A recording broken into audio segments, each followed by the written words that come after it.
Hello viewers, আলোর diary চ্যানেলের পক্ষ থেকে আমি মাইতি। প্রতিদিন নতুন নতুন মাফিয়া ও হ্যাকারের গল্প শুনতে চাইলে আমাদের আলোর ডায়েরি চ্যানেলটাকে সাবস্ক্রাইব করে পাশে থাকা বেল আইকনটি বাজিয়ে দেবেন প্লিজ। ধন্যবাদ সবাইকে।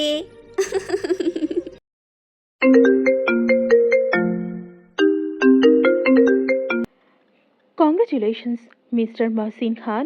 এখন তো আপনারা পারমিশন পেয়ে গেলেন। এখন কেউ আর আপনাদের এই মিশন বন্ধ করতে পারবে না। জি ম্যাডাম, দোয়া করবেন। এখন দেখব কে কে আমাদের হাত থেকে বাঁচে কি করে। দোয়া তো অবশ্যই করব, আর আপনারা আপনাদের মিশনে অবশ্যই জয়ী হবেন। হ্যাঁ হ্যাঁ হ্যাঁ, আপনারা ধরবেন কে কে কে। ম্যাডাম মাফ করবেন, আর হাসিটা কন্ট্রোল করতে পারলাম না। এখানে হাসার কি আছে মিস্টার তানভি? ম্যাডাম, কে কে কে ধরা এত সহজ না। কে K is one man army. সবচেয়ে বড় কথা হলো কে কের নিজের ইচ্ছে ছাড়া তার পাশেও কেউ থাকতে পারে না। আর সবচেয়ে বড় কথা হলো কে কের নিজের ইচ্ছে ছাড়া তার পাশে কেউ থাকতে পারে না। আর কে কের ইমানদারি দেখে বেঈমানরাও ইমানদার হয়ে যায়। আমাদের কাছে 5,000 আর্মি অফিসার এবং 7,000 পুলিশ অফিসার আছে, যা কে ধরার জন্য পর্যাপ্ত। আমি যতটুকু জানি কে কে যেখানেই থাকুক না কেন, সেখানে 5,000 কেকের লোক সাথে থাকে। কি বলছেন এসব? আপনি কি কে চেনেন? সেই ছোটবেলা থেকেই আমি কে কে চিনি। আপনি কি আমাদেরকে কে সম্পর্কে বলবেন? অবশ্যই। তাহলে ভেতরে চলুন, সেখানে বসেই আমরা কেকের জীবনী শুনি। তাহলে ভিতরে চলুন। এতক্ষণ আর্মি ক্যাম্পের বাইরে দাঁড়িয়ে যারা কথা বলছিলেন তারা হচ্ছে সরকারি অফিসার। আজ কেকের বিরুদ্ধে অ্যারেস্ট ওয়ারেন্ট বের হয়েছে। এতক্ষণ ওনাদের কথা শুনলাম, এখন চলুন গল্পের নায়কের কাছ থেকে ঘুরে আসি। কেকের ক্যাম্প। ক্যাম্প বলে ভুল হবে, এক অসাধারণ জায়গা। এখানে প্রায় 100 একর জায়গা রয়েছে। এখানে 20 একর জায়গা জুড়ে একটি রাজপ্রাসাদের মতো বাড়ি, আর 80 একর জায়গা কেকের কারখানা, অফিস ইত্যাদি ইত্যাদি। এখানে প্রায় 5,000 মানুষ কাজ করে এবং পরিবারের সাথে কেকে হাউসে থাকে। আজ মাসের প্রথম দিন হওয়ার কারণে এখানে অনুষ্ঠান হচ্ছে। প্রত্যেক মাসের প্রথম দিনে সবাই মিলে অনুষ্ঠান করে। না কোই মার সকতা হে, না কোই ছু সকতা হে, ऐसा है हमारा के ऐसा है हमारा के किसी के लिए है वो अफ्तर और किसी के लिए है वो डेथ। हम तो फैन है के का, के है हमारा सब कुछ। মিলয় কেকের বিশ্বস্ত আদমি ওরফে কেকের বাম হাত। আদিল, কে ভাইয়ের বিরুদ্ধে অ্যারেস্ট ওয়ারেন্ট বের হইছে। চিন্তিত হয়ে কথাটা বলল। আদির কেকের বিশ্বস্ত আদমি ওরফে কেকের ডান হাত। তারপর বলল, হ্যাঁ, আমিও শুনেছি। ভাই কি জানেন? না, ভাইকে এখন পর্যন্ত বলিনি। পার্টি শেষে বলবো ভেবেছিলাম। পার্টি তো শেষ, চল ভাইয়ের রুমে যাই। ওকে, চল। কেকের রুমে। ভাই, আসতে পারি? ভিতরে আয়। ভাই, আপনাকে একটা কথা বলতে এসেছি। আমি জানি তুই সবাইকে এক জায়গায় জড়ো কর, সবাইকে বলবি কে কে ডেকেছে। ঠিক আছে। কেকের রুমের বাহিরে। ভাই কি বললেন? সবাইকে এক জায়গায় জড়ো করতে। ওকে, আমি সবাইকে বলছি। কিছুক্ষণ পরে। ভাই, সবাই এসে গেছে। আমি আসছি। সবাই একসাথে মাঠে জড়ো হয়েছে। কে আসতে দেখে সবাই কে বলে আওয়াজ করছে। আসসালামু আলাইকুম। এখানে আপনাদেরকে ডাকার একটাই উদ্দেশ্য। সবাই হয়তো জানেন আমার বিরুদ্ধে অ্যারেস্ট ওয়ারেন্ট বের হয়েছে, তাই আমি ঠিক করেছি আমি কয়েকদিনের জন্য বাইরে হতে ঘুরে আসব। ভাই কি বলছেন? আমাদের কি হবে? আমার অনুপস্থিতিতে আদিল সবকিছু সামলাবে। আমি চাইলে আর্মির পুরো ফর্সকে ধ্বংস করে দিতে পারি, কিন্তু আমি সেটা করতে চাই না। এতে আমাদেরও দেশের ক্ষতি হবে, তাই আমার এই সিদ্ধান্ত। আমরা আপনার সাথে আছি সব সময়। ধন্যবাদ সবাইকে, ভালো থাকবেন, বাই। কেকের রুমে। কিরে, তোমরা এভাবে চুপ করে আছো কেন? ভাই, আর কি কোনো রাস্তা নেই? আমরা আপনাকে ছাড়া কিভাবে চলবো? কে সবকিছু ভেবে চিন্তে করে। আর কতদিন তোরা রহিম চাচার হাতে খাবার খাবে? তাই ভাবছি তোমার জন্য একজন ভাবি আনবো। সত্যি ভাইয়া? কে কখনো মিথ্যা বলে? ভাই কখন বের হবেন? আর আপনাকে তো সবাই চিনি না। আপনার থাকাতে কোনো অসুবিধা হবে না তো? 10 মিনিট পর বের হব। আর এসব নিয়ে তুই বেশি চিন্তা করিস না। মিলয় আমার সাথে যাবে। এবার একটু বিশ্ববিদ্যালয়ে পড়ে আসি। কি আমরা পড়তে যাব? আমি আরো ভেবেছিলাম। তোর ভাবি খুঁজতে হবে না? ওকে চলেন ভাই, দেরি হয়ে যাচ্ছে। চল। কেকে আর মিলয় গাড়িতে বসে আছে, উদ্দেশ্য ঢাকা বিশ্ববিদ্যালয়। আর এদিকে আর্মি ক্যাম্পে। এই মিলাদ, ক্যামেরাটা চালু কর। জি ভাই। এবার বলুন মিস্টার তানভি। আমার বাবা কেকের বাবার খুব ভালো বন্ধু ছিলেন। বাবার কাছ থেকে শুনেছি কেকের যেদিন জন্ম হয় সেদিনই কেকের বাবা মৃত্যু হয়। সাল 1995। জাহানা, আমায় জরুরি একটা মিশনে যেতে হবে। হঠাৎ মিশন? আচ্ছা, সাবধানে যেও।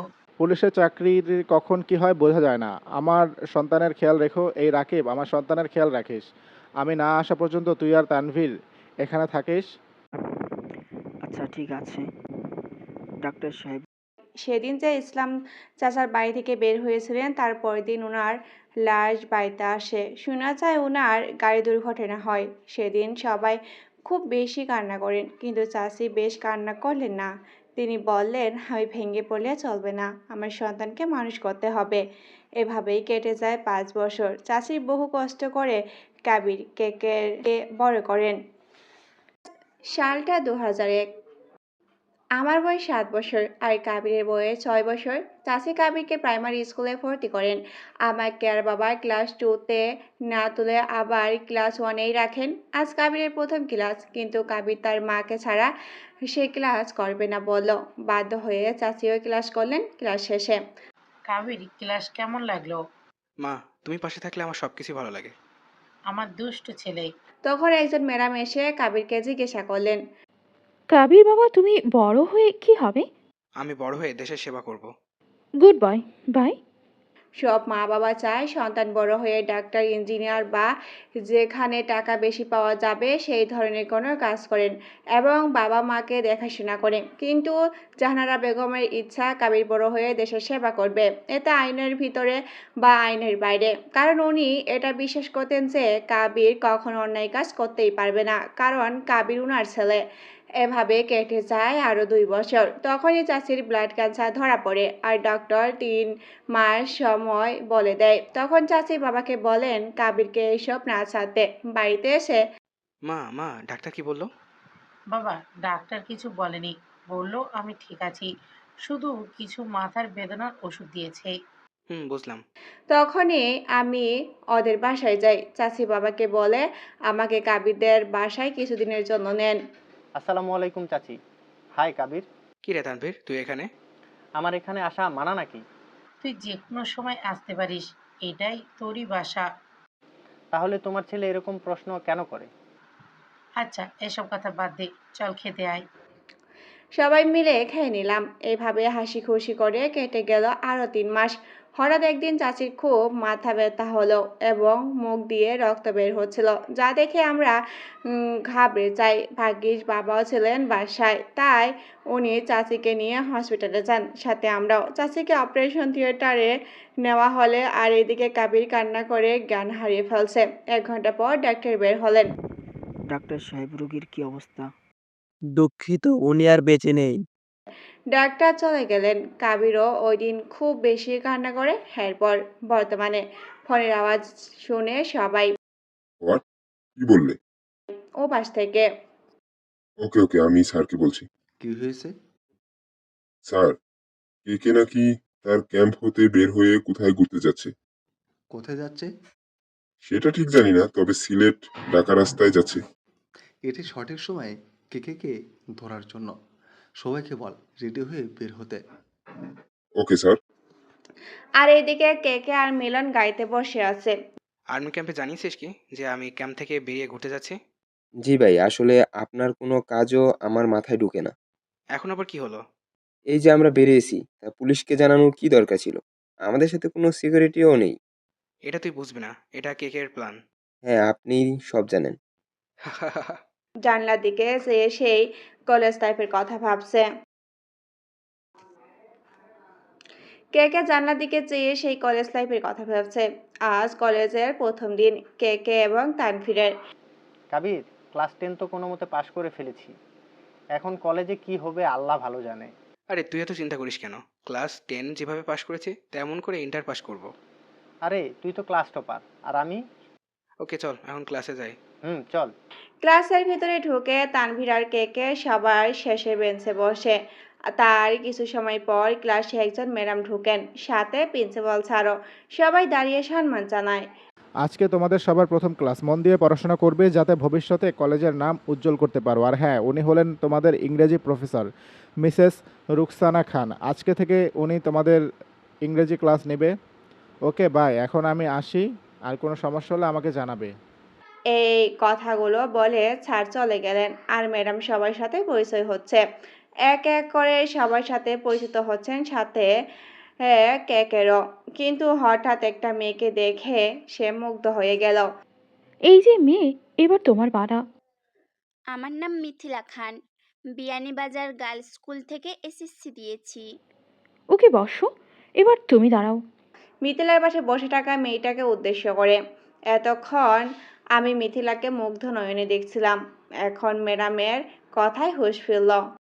আমি নাজিয়া, বিয়ানীবাজার গার্লস স্কুল থেকে এসএসসি দিয়েছি। আমি মিথিলার চাচাতো বোন। আমি তোমাকে তোমার ফ্যামিলি ডিটেলস দিতে বলিনি। দুঃখিত ম্যাম। ওকে বসো।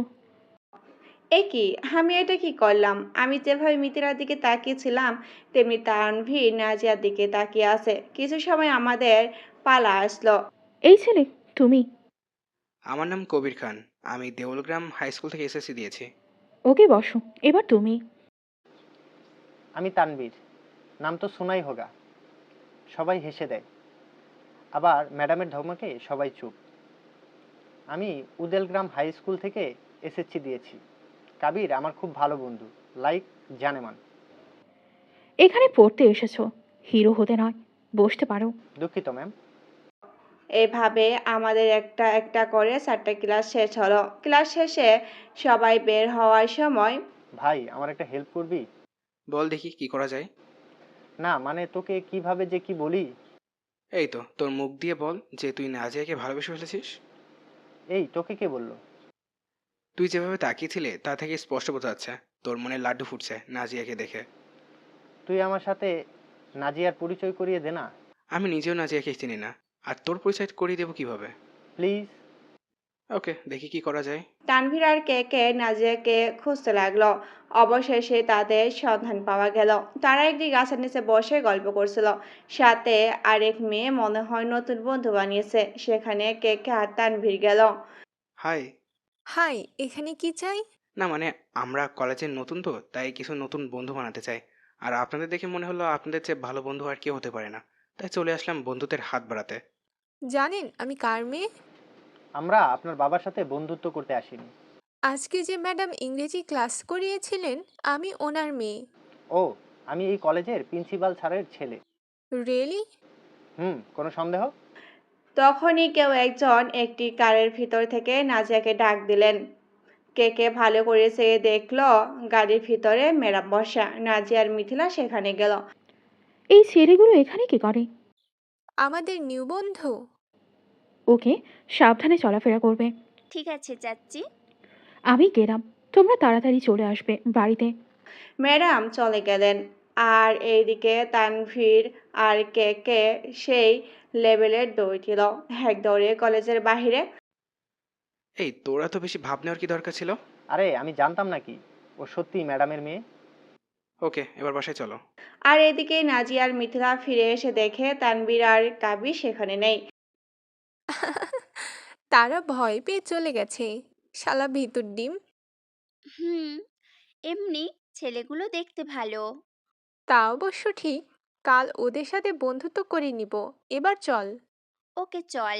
মিথিলা আর নাজিয়া সবার উদ্দেশ্যে রওনা দিল। বাড়িতে গিয়ে, তা আজ আমার মামুনিদের কলেজ কেমন লাগলো? খুবই ভালো চাচ্চু। ওকে, তাহলে তোমরা তোমাদের রুমে যাও, আমার একটু কাজ আছে, রাতে ফিরতে লেট হবে। ওকে। মিথিলার মা এবং নাজিয়ার বাবা একটি কার অ্যাক্সিডেন্টে মারা গেছেন। পরদিন সকালে কলেজে মিথিলা আর নাজিয়া কলেজ ঢুকতে শহীদ মিনারের পাশে কেকে এবং তানভীরকে বসে থাকতে দেখলো। মিথিলাকে দেখে তানভীর উঠে যেতে চাইলো। মিথিলা বলে উঠল, এই দেখ ইসরাত, প্রিন্সিপাল স্যারের ছেলে আমাদের দেখে চলে যাচ্ছে। এই যে, আমাদের সাথে বন্ধুত্ব করবেন না? এখানে ইসরাতকে? আমি? তোমার নাম নাজিয়া না? আমার পুরো নাম ইসরাত জাহানা নাজিয়া। আমরা ওকে দুটো নামেই ডাকি। ও, তা আপনারা আমাদের দেখে পালিয়ে যাচ্ছিলেন কেন? ও হ্যালো। পালাবে তোমার বয়ফ্রেন্ড, আমি নই। আমি একজন সাহসী ছেলে। শালা তুই আবার ভাবলইলি। আর মামা, মেয়েটার বিহেভ আছে কিনা তা জানার ভালো উপায় ব্যবহার করো, যাকে বলে সুযোগের সদ্ব্যবহার। ও হ্যালো, আমার কোনো বিএফ নেই। I am pure single. আমারও কোনো জিএফ নেই। ওই, ক্লাসের সময় হয়ে যাচ্ছে, পরে কথা বলবো। ওকে, এখন থেকে আমরা বন্ধু। ওকে, এবার ক্লাসে চল। চল। ক্লাস শেষে সবাই মিলে কিছু সময় আড্ডা দিয়ে সবাই বাড়িতে চলে গেল। এবারে চলে গেল আরও কিছুদিন। তানভীর ইশরাতকে এখন পাগলের মতো ভালোবাসে। আর আমাদের হিরোর উল্টো মিথিলা কাবিরের প্রতি কিছুটা দুর্বল হয়ে গেছে। দুর্বল হবেই না কেন, আমাদের হিরো কোনো দিক দিয়ে কম না। সব কিছু মিলিয়ে একদম সালমান খান রাতে মিথিলাদের বাসায়। এই ইসরাত, শোন না, আমার মনে হয় তানভীর তোকে ভালোবাসে। তুই বুঝলি কিভাবে? তানভীরের তোর প্রতি কেয়ার দেখলেই বোঝা যায়। আর এমনিও ছেলেটা খারাপ না, তার বিষয়ে ভাবতে পারিস। দেখি কি হয়। ভিতর ডিম কি আমায় প্রপোজ করতে পারবে? আমি কি কথা বলবো এই বিষয়ে তানভীরের সাথে? না থাক। তবে তুই এক কাজ করতে পারিস, কাবির এর সাথে কথা বলে দেখ। ওকে, গুড নাইট। ঘুমিয়ে পড়ল। সকালে কলেজে গিয়ে যা হলো তা ভাবার বাহিরে ছিল।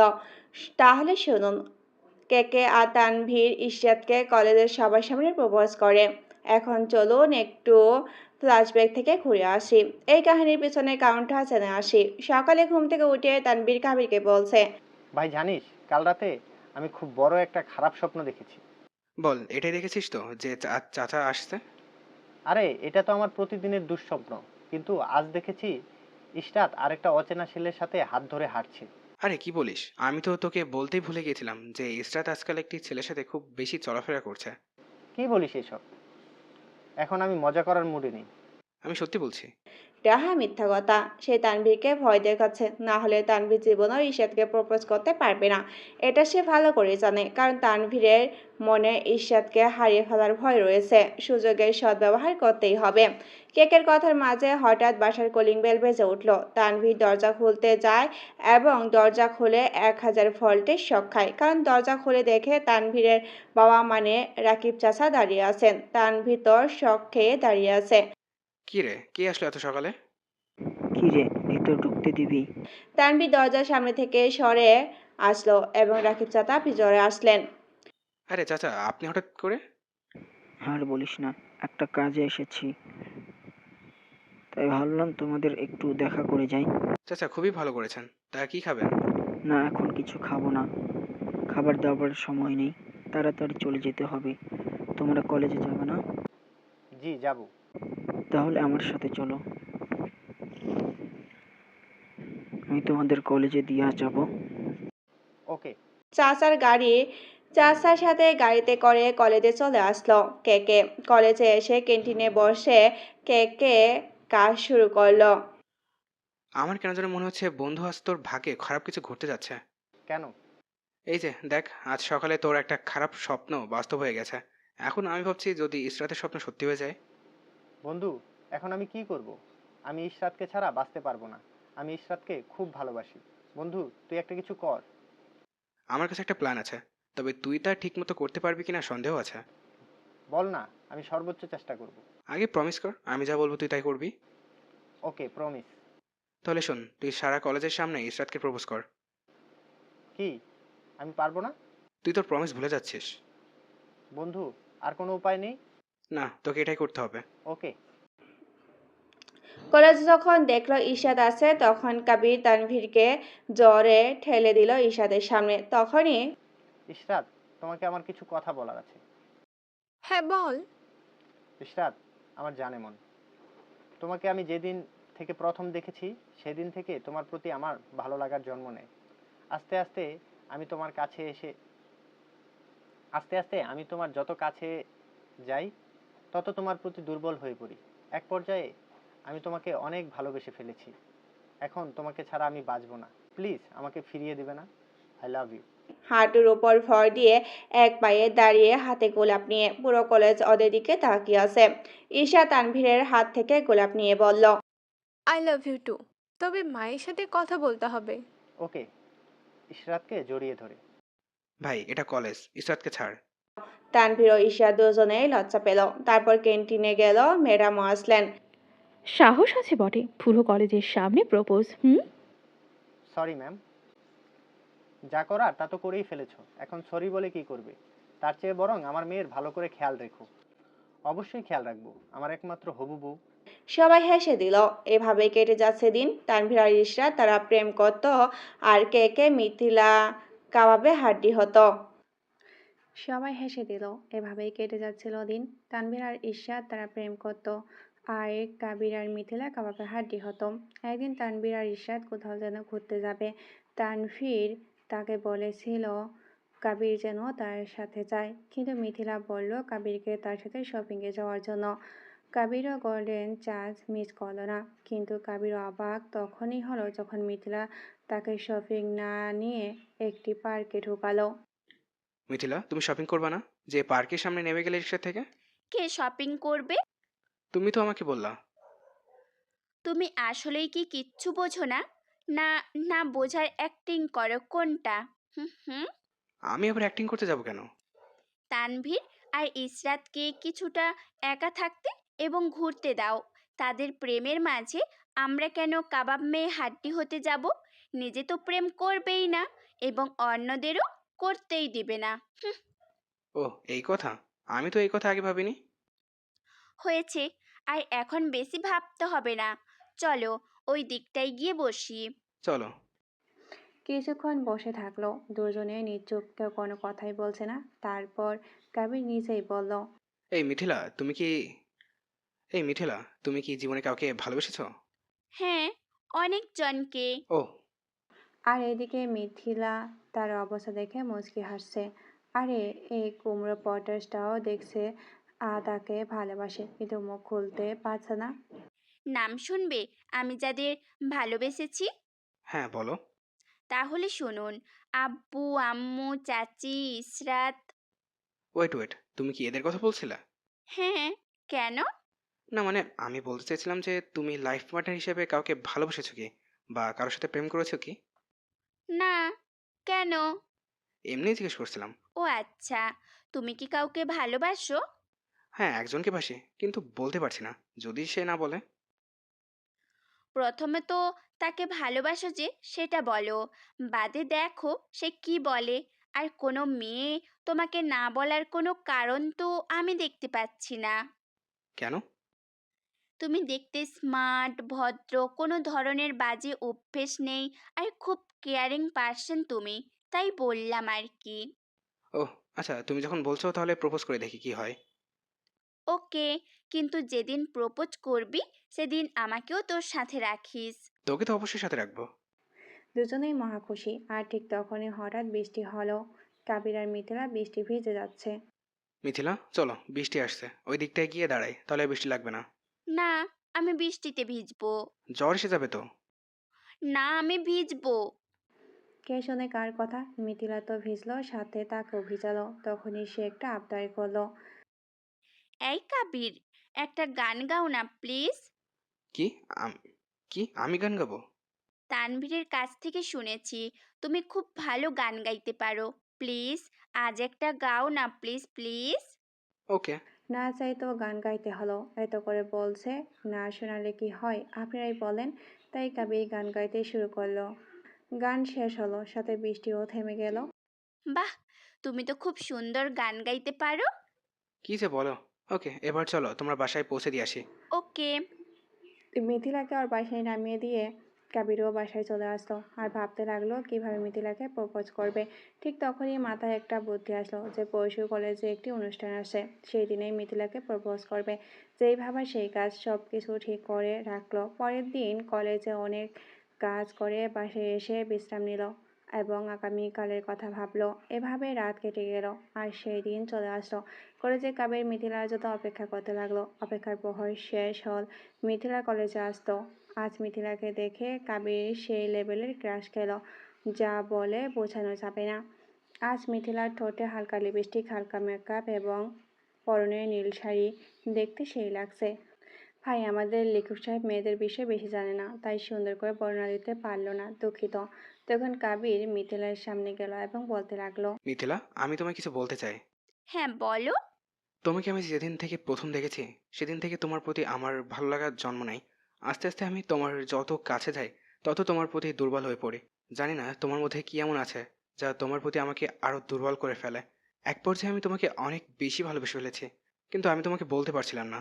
যদি তুমি আমাকে ফিরিয়ে দাও, সেদিন তোমার কথা শোনার পর আমার মাঝে এক অজানা শক্তি আসে, যার কারণে আজ আমি তোমায় প্রপোজ করতে পেরেছি। এখন তোমাকে ছাড়া আমি বাঁচতে পারবো, কিন্তু জীবনের পথটা বড় কঠিন হয়ে যাবে। তোমাকে ছাড়া আমি অচল। I love you. আমিও তোমাকে ভালোবাসি, কিন্তু বলতে পারছিলাম না। I love you too. Mithila আর কাবির একে অপরকে জড়িত হলো। কাবিরের এই কাণ্ড দেখে সবাই আশ্চর্য হলো। কেউ ভাবতে পারেনি কাবির এরকম কিছু করতে পারবে। তাদের এই কাণ্ড দেখে একজন খুব বেশি রাগান্বিত হয়েছিল। কিরে, তোমরা তলে তলে এত এগিয়ে গেছো আর আমরা জানতেও পারলাম না? তোমরা তোমাদের প্রেমে এত বিজি ছিলে যে আমাদের কথা ভুলেই গেছিলে। আরে কি যে বলিস না। এভাবেই তাদের দিন কাটছিল। সবাই মিলে মজা করত, ঘুরতো আর কত কি। আর এই কাবির আর মিথিলার প্রেম সারা কলেজে ফেমাস হয়ে গিয়েছিল। কিন্তু বেশি খুশি ভালো নয়, এই একটা কথাও ঠিক। কিছুদিন পরে এমন এক ঘটনা উঠলো যেখানে সবার রাস্তা আলাদা হয়ে গেল। সেদিনের কথা ভাবতেই কাবিরের মন খারাপ হয়ে গেল। বর্তমানে কাবির জানলার বাইরে চেয়ে রইল মন খারাপ করে। আর এদিকে মহসিন খান, শেখ তানভীর এবং আর্মি ফোর্স গাড়িতে করে কেকেকে ধরার উদ্দেশ্যে রওনা দিল। গাড়িতে বসে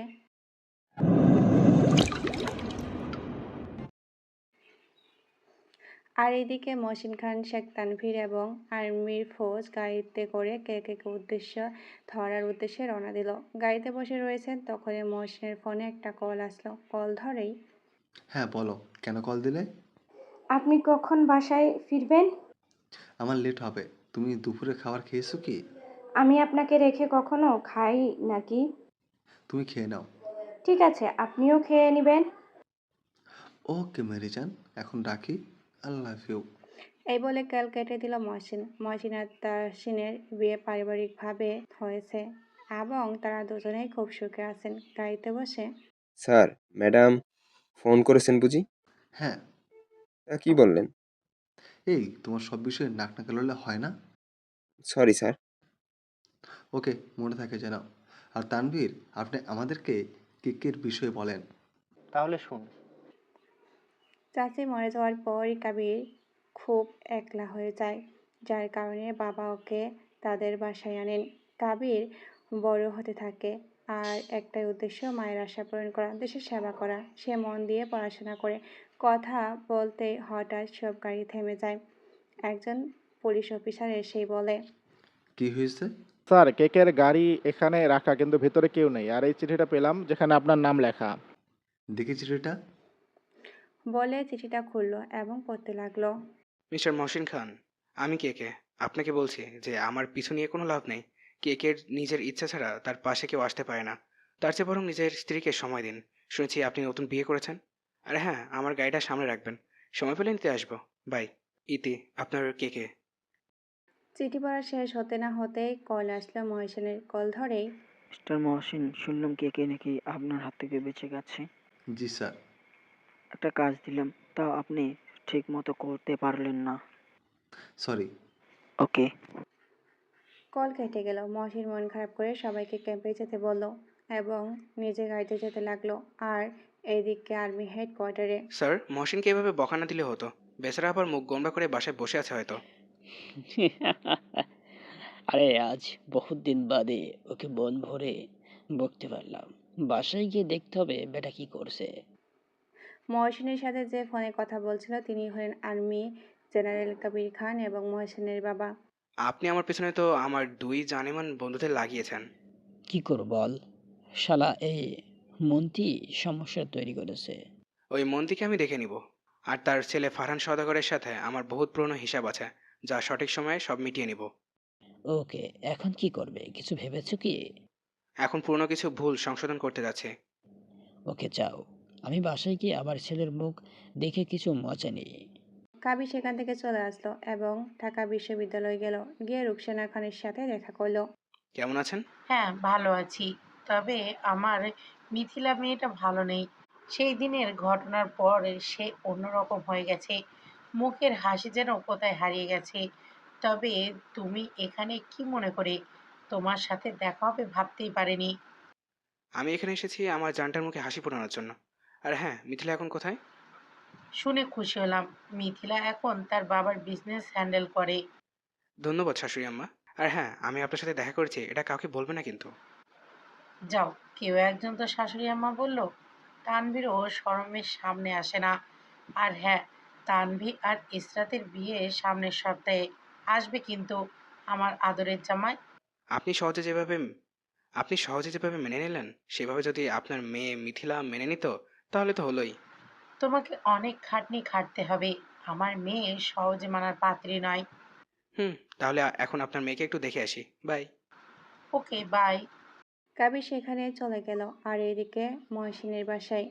বাবা, আজ কি হয়েছিল? উনি আসার পর থেকে নিজের রুমে বসে রয়েছেন। দুপুরের খাবার খেলেন না, বললেন আপনার সাথে খাবেন। ওকে বল আমি এসে গেছি, খাবার টেবিলে আসতে। তখন মহসিন নিচে আসলো এবং বলতে লাগলো, আমাকে এভাবে সবার সামনে না বকলে হতো না? এটা ঘর আর এইখানে আমার বাবা ছেলে, তাই ওইসব কোনো বিষয় আলোচনা করা যাবে না। আমি জানি তো এখন এই ডায়লগ মারবেন। চলেন খেয়ে নেই। তারপর সবাই খেয়ে নিল। আর এদিকে কাবির মিথিলা অফিসের সামনে প্রায় আধ ঘন্টা থেকে অপেক্ষা করছে কখন মিথিলা অফিস থেকে বের হবে। অপেক্ষার প্রহর শেষ হলে মিথিলা অফিস থেকে বের হলো। আর কাবিরকে দেখে হাই লেভেলের শখ খেল। মনে খুশিতে লাড্ডু ফুটছে, কিন্তু সেদিনের কথা মনে করতেই মন খারাপ হয়ে গেল। কাবির এগিয়ে আসতে লাগলো। মিথিলা কাবিরকে না দেখার ভান করে গাড়িতে করে চলে গেল।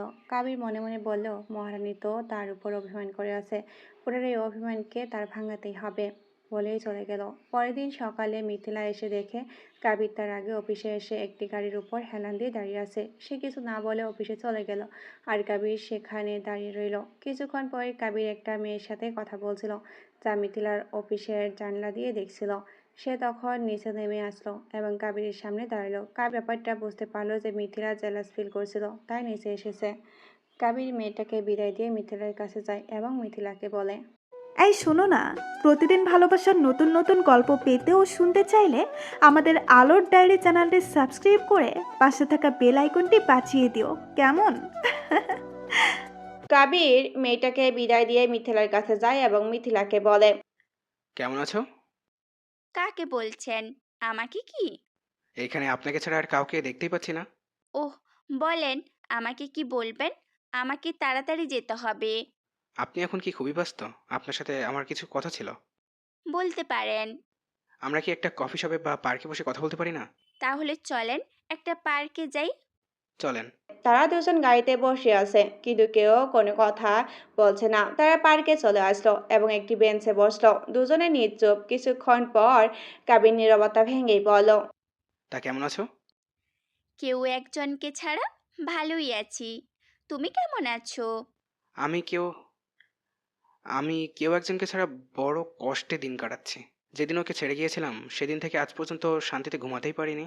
ওহ, মনে হয় সে তোমার অনেক অপেক্ষা করেছিল যে তুমি ফিরে এসে ওকে তোমার শরীরের সাথে জড়িয়ে তাকে সরি বলবে। আমি ওর কাছে যাইনি, কিন্তু ও তো আমাকে এসে বুঝিয়ে বলতে পারতো। সে কিভাবে যেত? তুমি ওকে যে কথা বলেছিলে সে আজও সেই কথা ভুলতে পারেনি। যাকে নিয়ে তো স্বপ্ন দেখেছিলাম, কখনো ভাবিনি তা এক মুহূর্তে ভেঙে চুরমার হয়ে যাবে। সে মেয়ে কখনো ভাবেনি যে যাকে সে সবচেয়ে ভালোবাসে সেই ধরনের আচরণ করে তার সবচেয়ে দুঃখের কারণ হবে। মিথিলা কেঁদে দেয়। কেকে ওকে ধরতে চাইলে সে না করে দেয়। কেকের মনে মিথিলার কান্না দেখে আগুন লেগে যায়। বোঝা যাচ্ছে যে কেউ তার কলিজায় টেনে বের করে ফেলছে। তখন অবাক কাণ্ড হয়, মিথিলা তাকে জড়িয়ে ধরে এবং কান্নার আওয়াজ আরো দ্বিগুণ করে ফেলে। বোঝাই যাচ্ছে যে বহু বছরে কষ্ট বুকে জমিয়ে রেখেছে। আজ মিথিলার এই পরিস্থিতির জন্য সেই দায়ী। তখন বৃষ্টি হয় আর মিথিলা তার কাছ থেকে দূরে সরে গিয়ে বলে, সরি, আসলে আমি আবেগে আপনাকে জড়িয়ে ধরেছি। এই মেয়ে, একটু আগে ভেবেছিলাম সবকিছু ঠিক হয়ে গেছে, কিন্তু এখন আবার আপনি বলছো কেন? আমার যে খুব কষ্ট হয়। আমাদের মধ্যে আর কোনো কিছু ঠিক হবে না, আর আমি এই বিষয়ে কোনো কথা বলতেও চাই না। পারলে একটা গান গেয়ে শোনান। এইদিকে তার কষ্ট দিয়ে এখন আবার আসছে সরি বলতে। এত সহজে ছাড়ছে না তাকে। চান্দু আগে কিছু মজা নেবে, তারপর না হয় তার বিষয়ে ভাববে। মনে মনে মিথিলা কথাগুলো ভাবছে। আর কাবির মিথিলার অভিমান ভাঙানোর জন্য কোনো কিছু না বলে গান গাইতে শুরু করলো।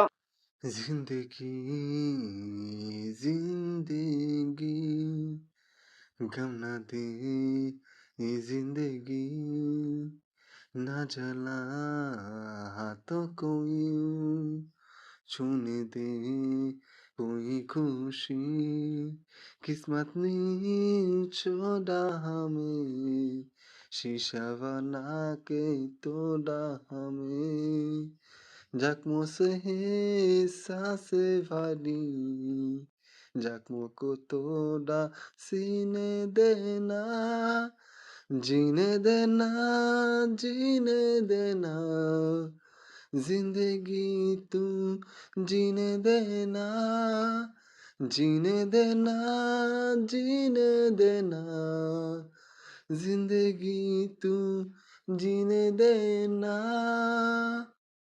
গান শেষ হলে মিথিলা বলল, গলার স্বর তো আগের চেয়ে আরো অসাধারণ হয়েছে।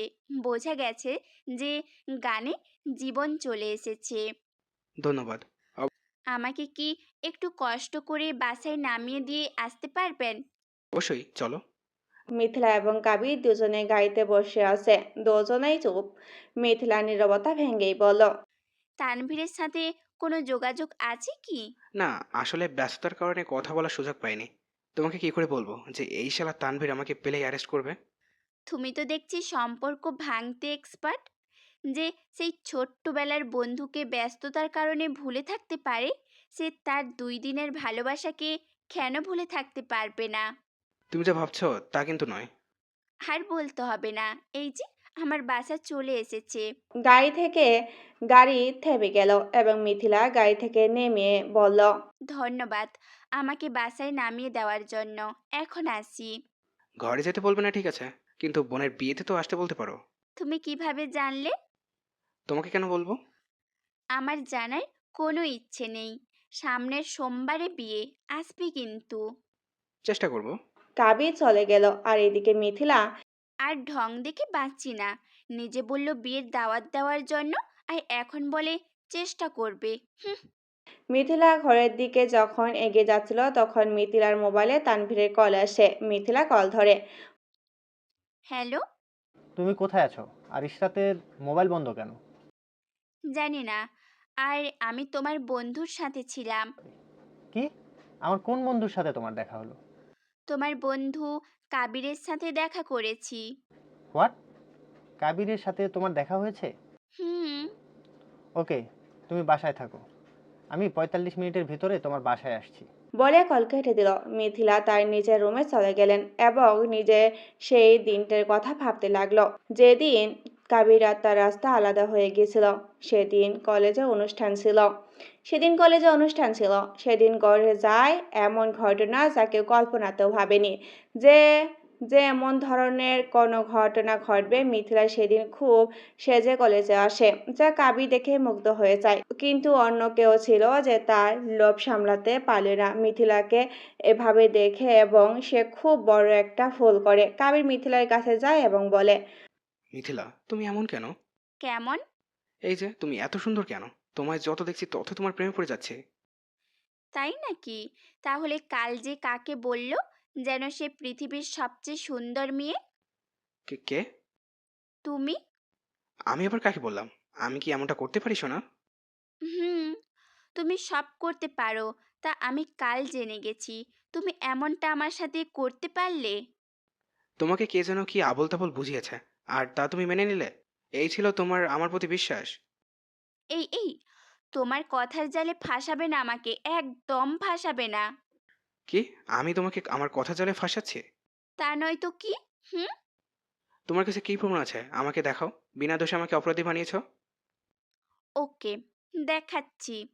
বর্তমান কলিং বেলের আওয়াজে মিথিলা কল্পনা থেকে বের হয় এবং দরজা খুলতে গেল। দরজা খুলে দেখলো তানভীর ও ইশরাত দুজনেই দরজার বাহিরে দাঁড়িয়ে আছে। তারা ভিতরে ঢুকে এবং ইশরাত বলে, কি রে, তোর দরজা খুলতে এত সময় লাগে? ওপরে ছিলাম, তাই আসতে একটু লেট হয়ে গেছে। তোর তানভীরের সাথে কোথায় দেখা হলো?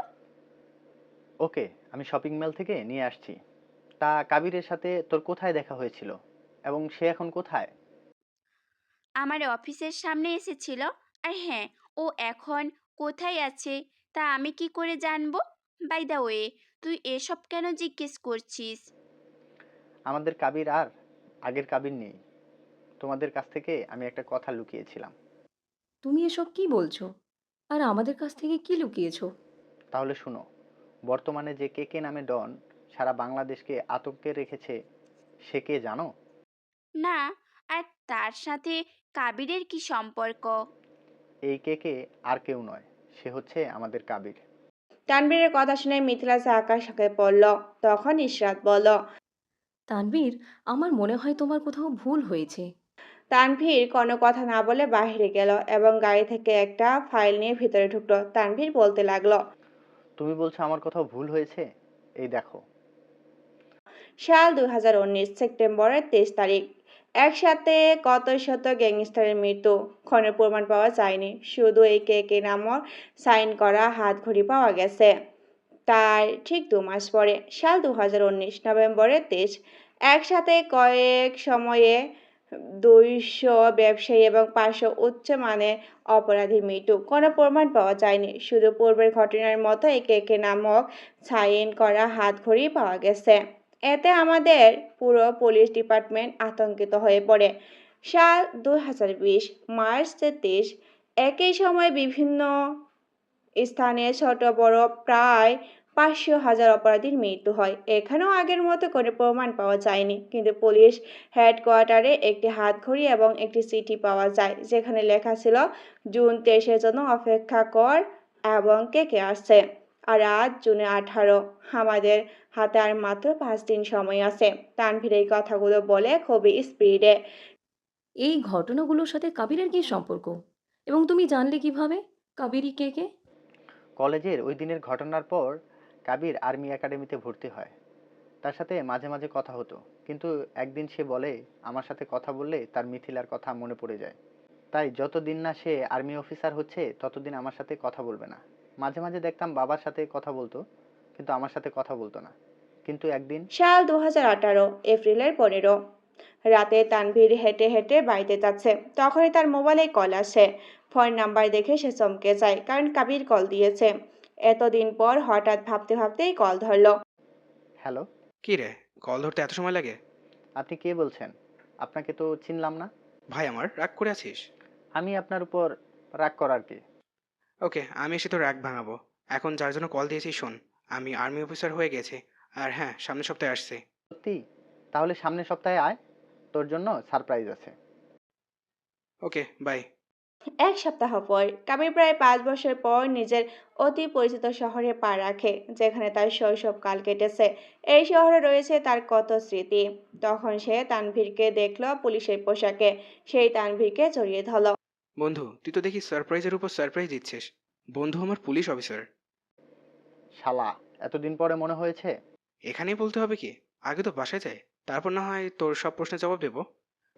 চল। হ্যাঁ, মিথিলের সাথে কি তোর দেখা হয়? আজ ইশরাতের সাথে পার্কে আসবে দেখা করতে, তোকে দেখে চমকে যাবে। আমিও সামনে আর জীবনও যেতে চাই না। হ্যাঁ, এখন চল বাসায় যাই, বাবা অপেক্ষা করছে।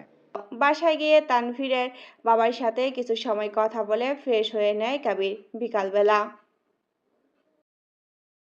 বাসায় গিয়ে তানভীরের বাবার সাথে কিছু সময় কথা বলে ফ্রেশ হয়ে নেয় কাবির। বিকেলবেলা তানভীর যখন নিশাদের সাথে দেখা করতে যায় তখন কাবির তানভীরকে ফলো করে এবং দেখে তারা তিনজন পার্কে বসে গল্প করছে। কাবির দূর থেকে মিথিলাকে দেখে বাসায় চলে আসে যাতে কেউ কোনো কিছু বুঝতে না পারে, কিন্তু তানভীর ঠিকই বুঝে ফেলছে। তানভীর ভাবে সে বাসায় ফিরে কাবিরকে বোঝাবে, কিন্তু বাসায় এসে শুনে কাবিরের গুরুত্বপূর্ণ কাজে চলে আসার কারণে সে চলে গেছে। এতে তানভীরের খুব রাগ হয়। তানভীর ভাবে কমপক্ষে তো তাকে বলে যেতে পারতো। তখনই কাবির কল করে তানভীরকে। তানভীর কল ধরে। হ্যালো। তুই আবার আমাকে না বলে চলে গেলি? সরি দোস্ত, জরুরি একটা কাজ এসে গেছে। অন্তত আমাকে তো বলে যেতে পারতি। সরি। ওকে, সাবধানে যাস। এরপর থেকে কাবিরের সাথে তানভীরের মাঝে মধ্যে কথা হতো, কিন্তু তাদের আর দেখা হয়নি। কিন্তু একদিন রাতে কাবির তানভীরকে কল দিয়ে যে কথা বলে তা শুনে তানভীর অবাক হয়ে যায়। সালটা 2019, জুলাইয়ের 22 তারিখ, রাত 9:29। তানভীরের মোবাইলে কল আসে। তানভীর কল ধরে। হ্যালো। আমি আর্মি ছেড়ে দিয়েছি। কি? হুম। কেন? আমি এখন বলতে পারবো না, পরে বলবো। বাই। বলে কল কেটে দিল। তানভীর চিন্তা করতে লাগলো কাবির এমন কেন করলো। তার ঠিক 3 মাস পর কাবির তানভীরকে কল দেয়। এই 3 মাস তাদের মধ্যে কোনো কথাই হয়নি। তানভীর কেকের কেস নিয়ে চিন্তায় ছিল, কারণ কেসটা তানভীর হ্যান্ডেল করেছে। তানভীর কল ধরে। 2019-এর সেপ্টেম্বরের 26। হ্যালো।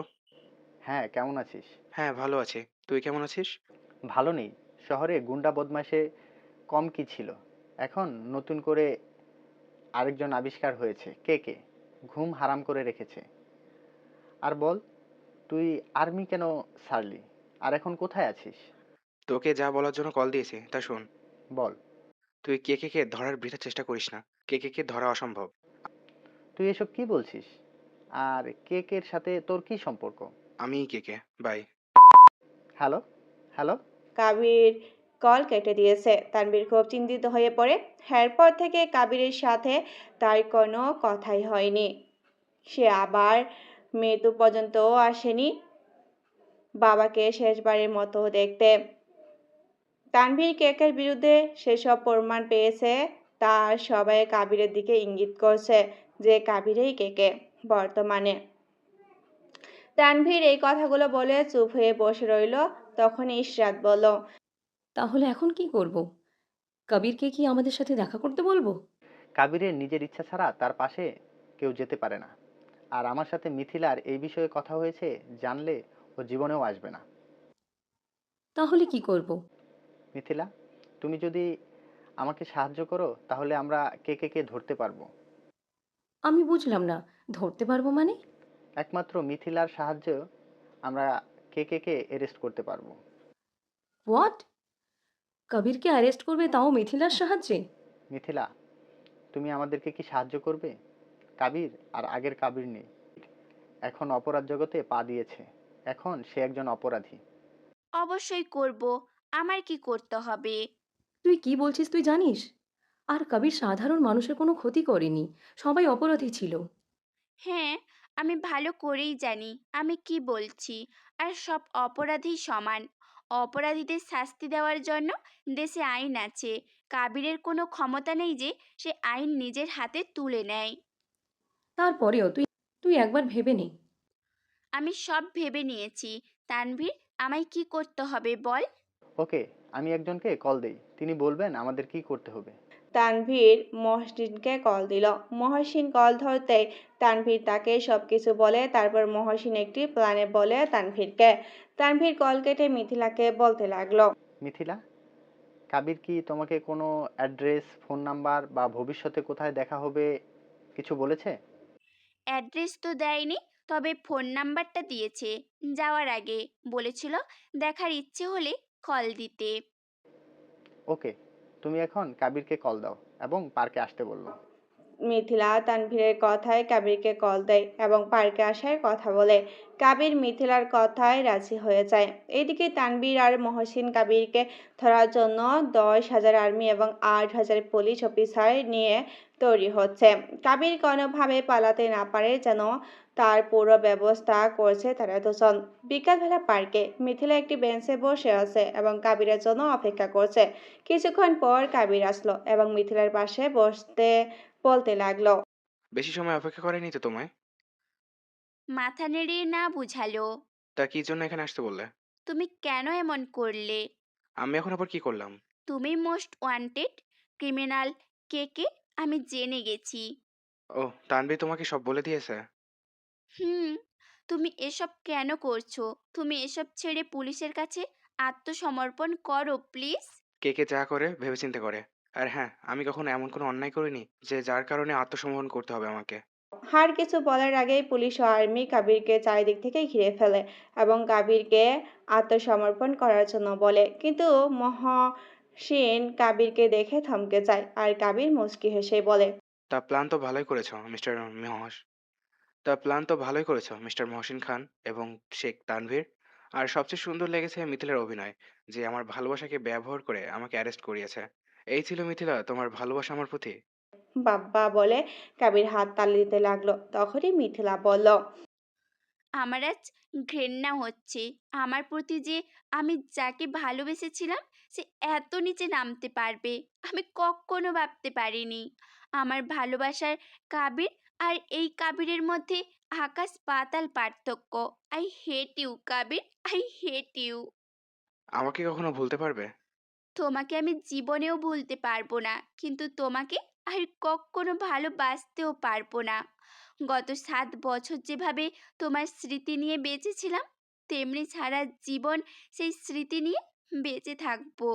এই কারণে আজও আমি তোমায় ভুলতে পারিনি। লাভ ইউ জান। হ্যাঁ, তুমি যে কষ্ট দিয়েছো আমায় তার শাস্তি কিন্তু তোমায় পেতে হবে।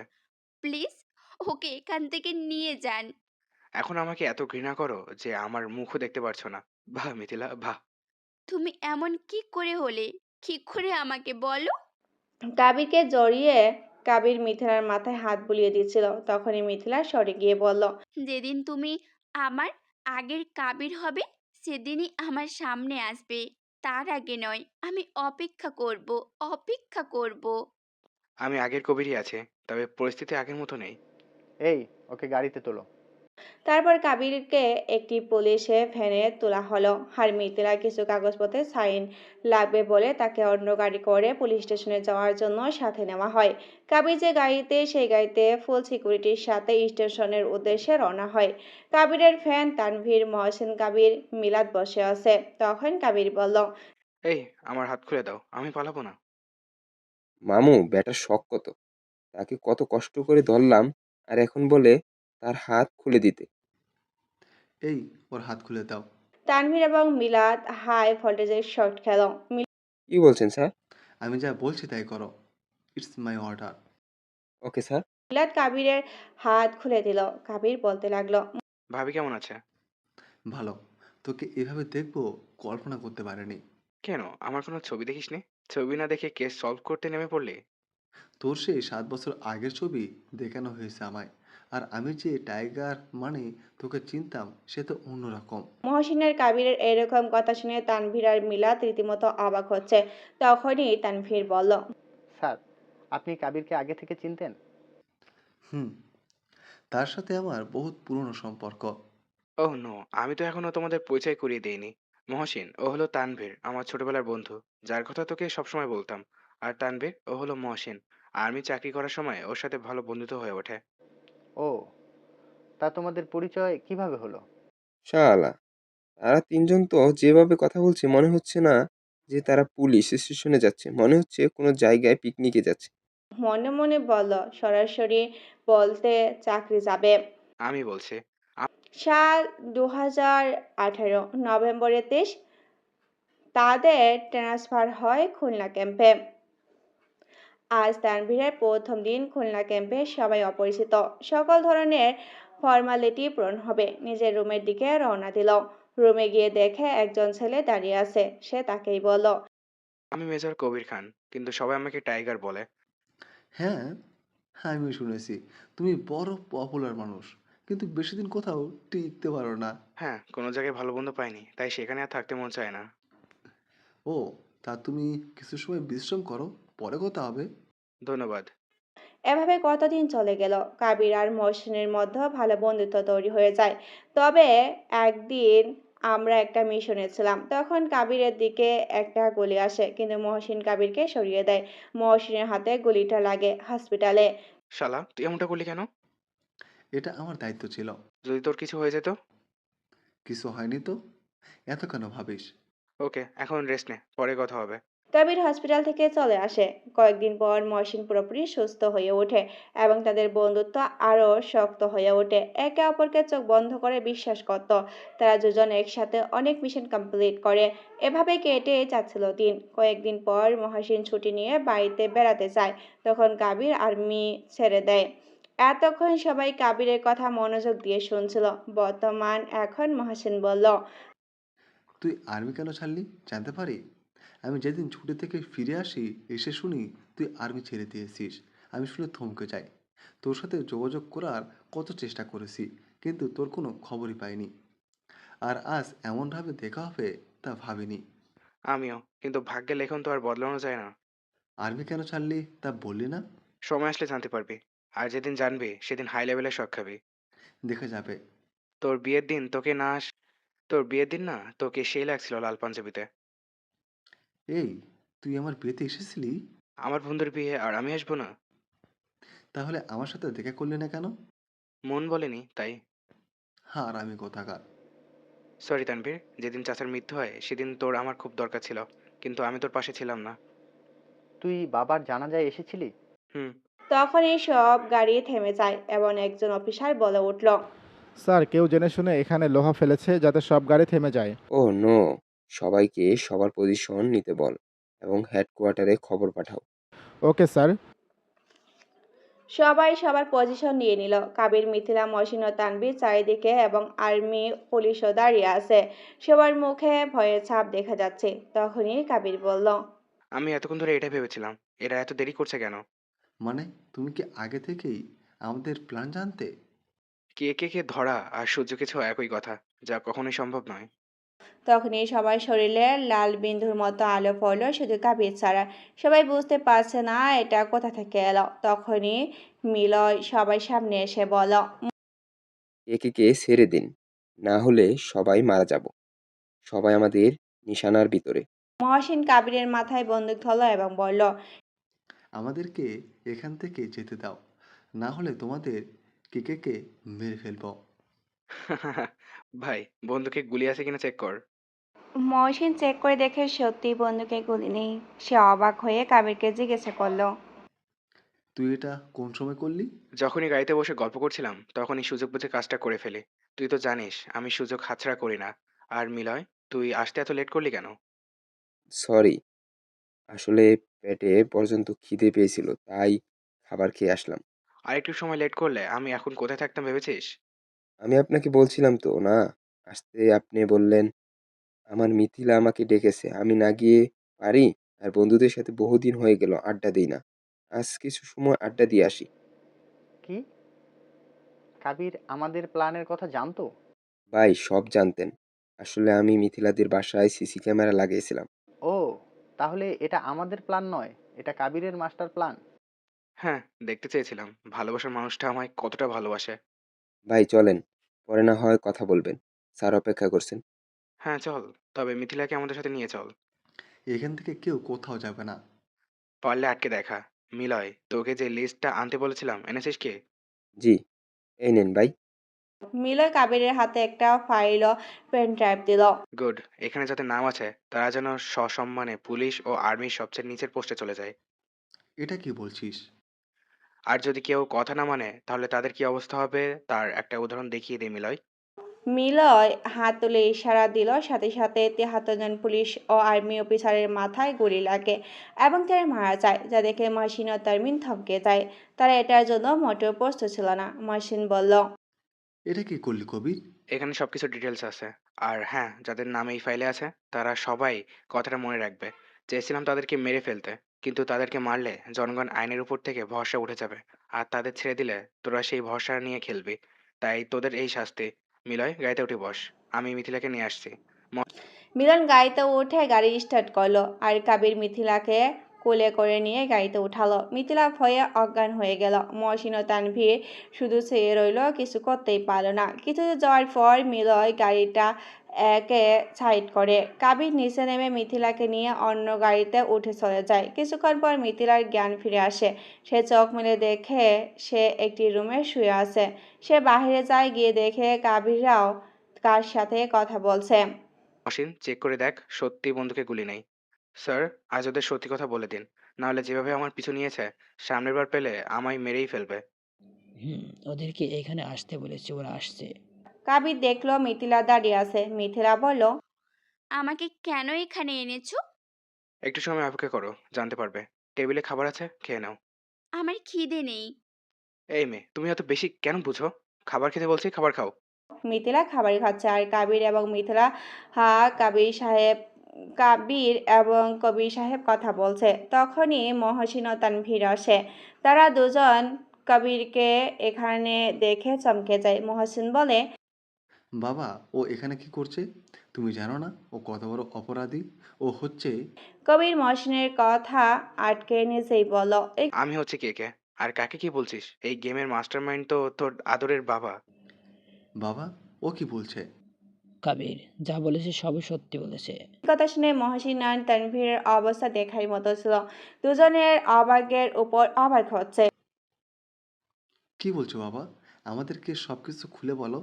তোমাদের কথা কিছুই বুঝতে পারছি না। অপেক্ষা কর, তোর ভাবির খাওয়াটা শেষ হোক। কিছুক্ষণ পর মিথিলা আসলো। সবাই বসে আছে। তখন মহসিন বলল, এবার তো বল, এখানে আমরা সবাই আছি।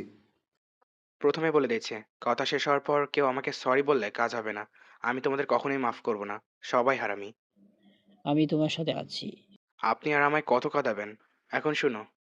সাল 2019, জুলাই 21, সময় বিকেলে 3:30। হঠাৎ তাদের কাছে খবর আসে যে তাদের ক্যাম্প হতে কিছু দূরে একটি স্কুল কিছু জঙ্গি ঢুকেছে এবং স্কুলের ছাত্রছাত্রীদের কিডন্যাপ করে রেখেছে।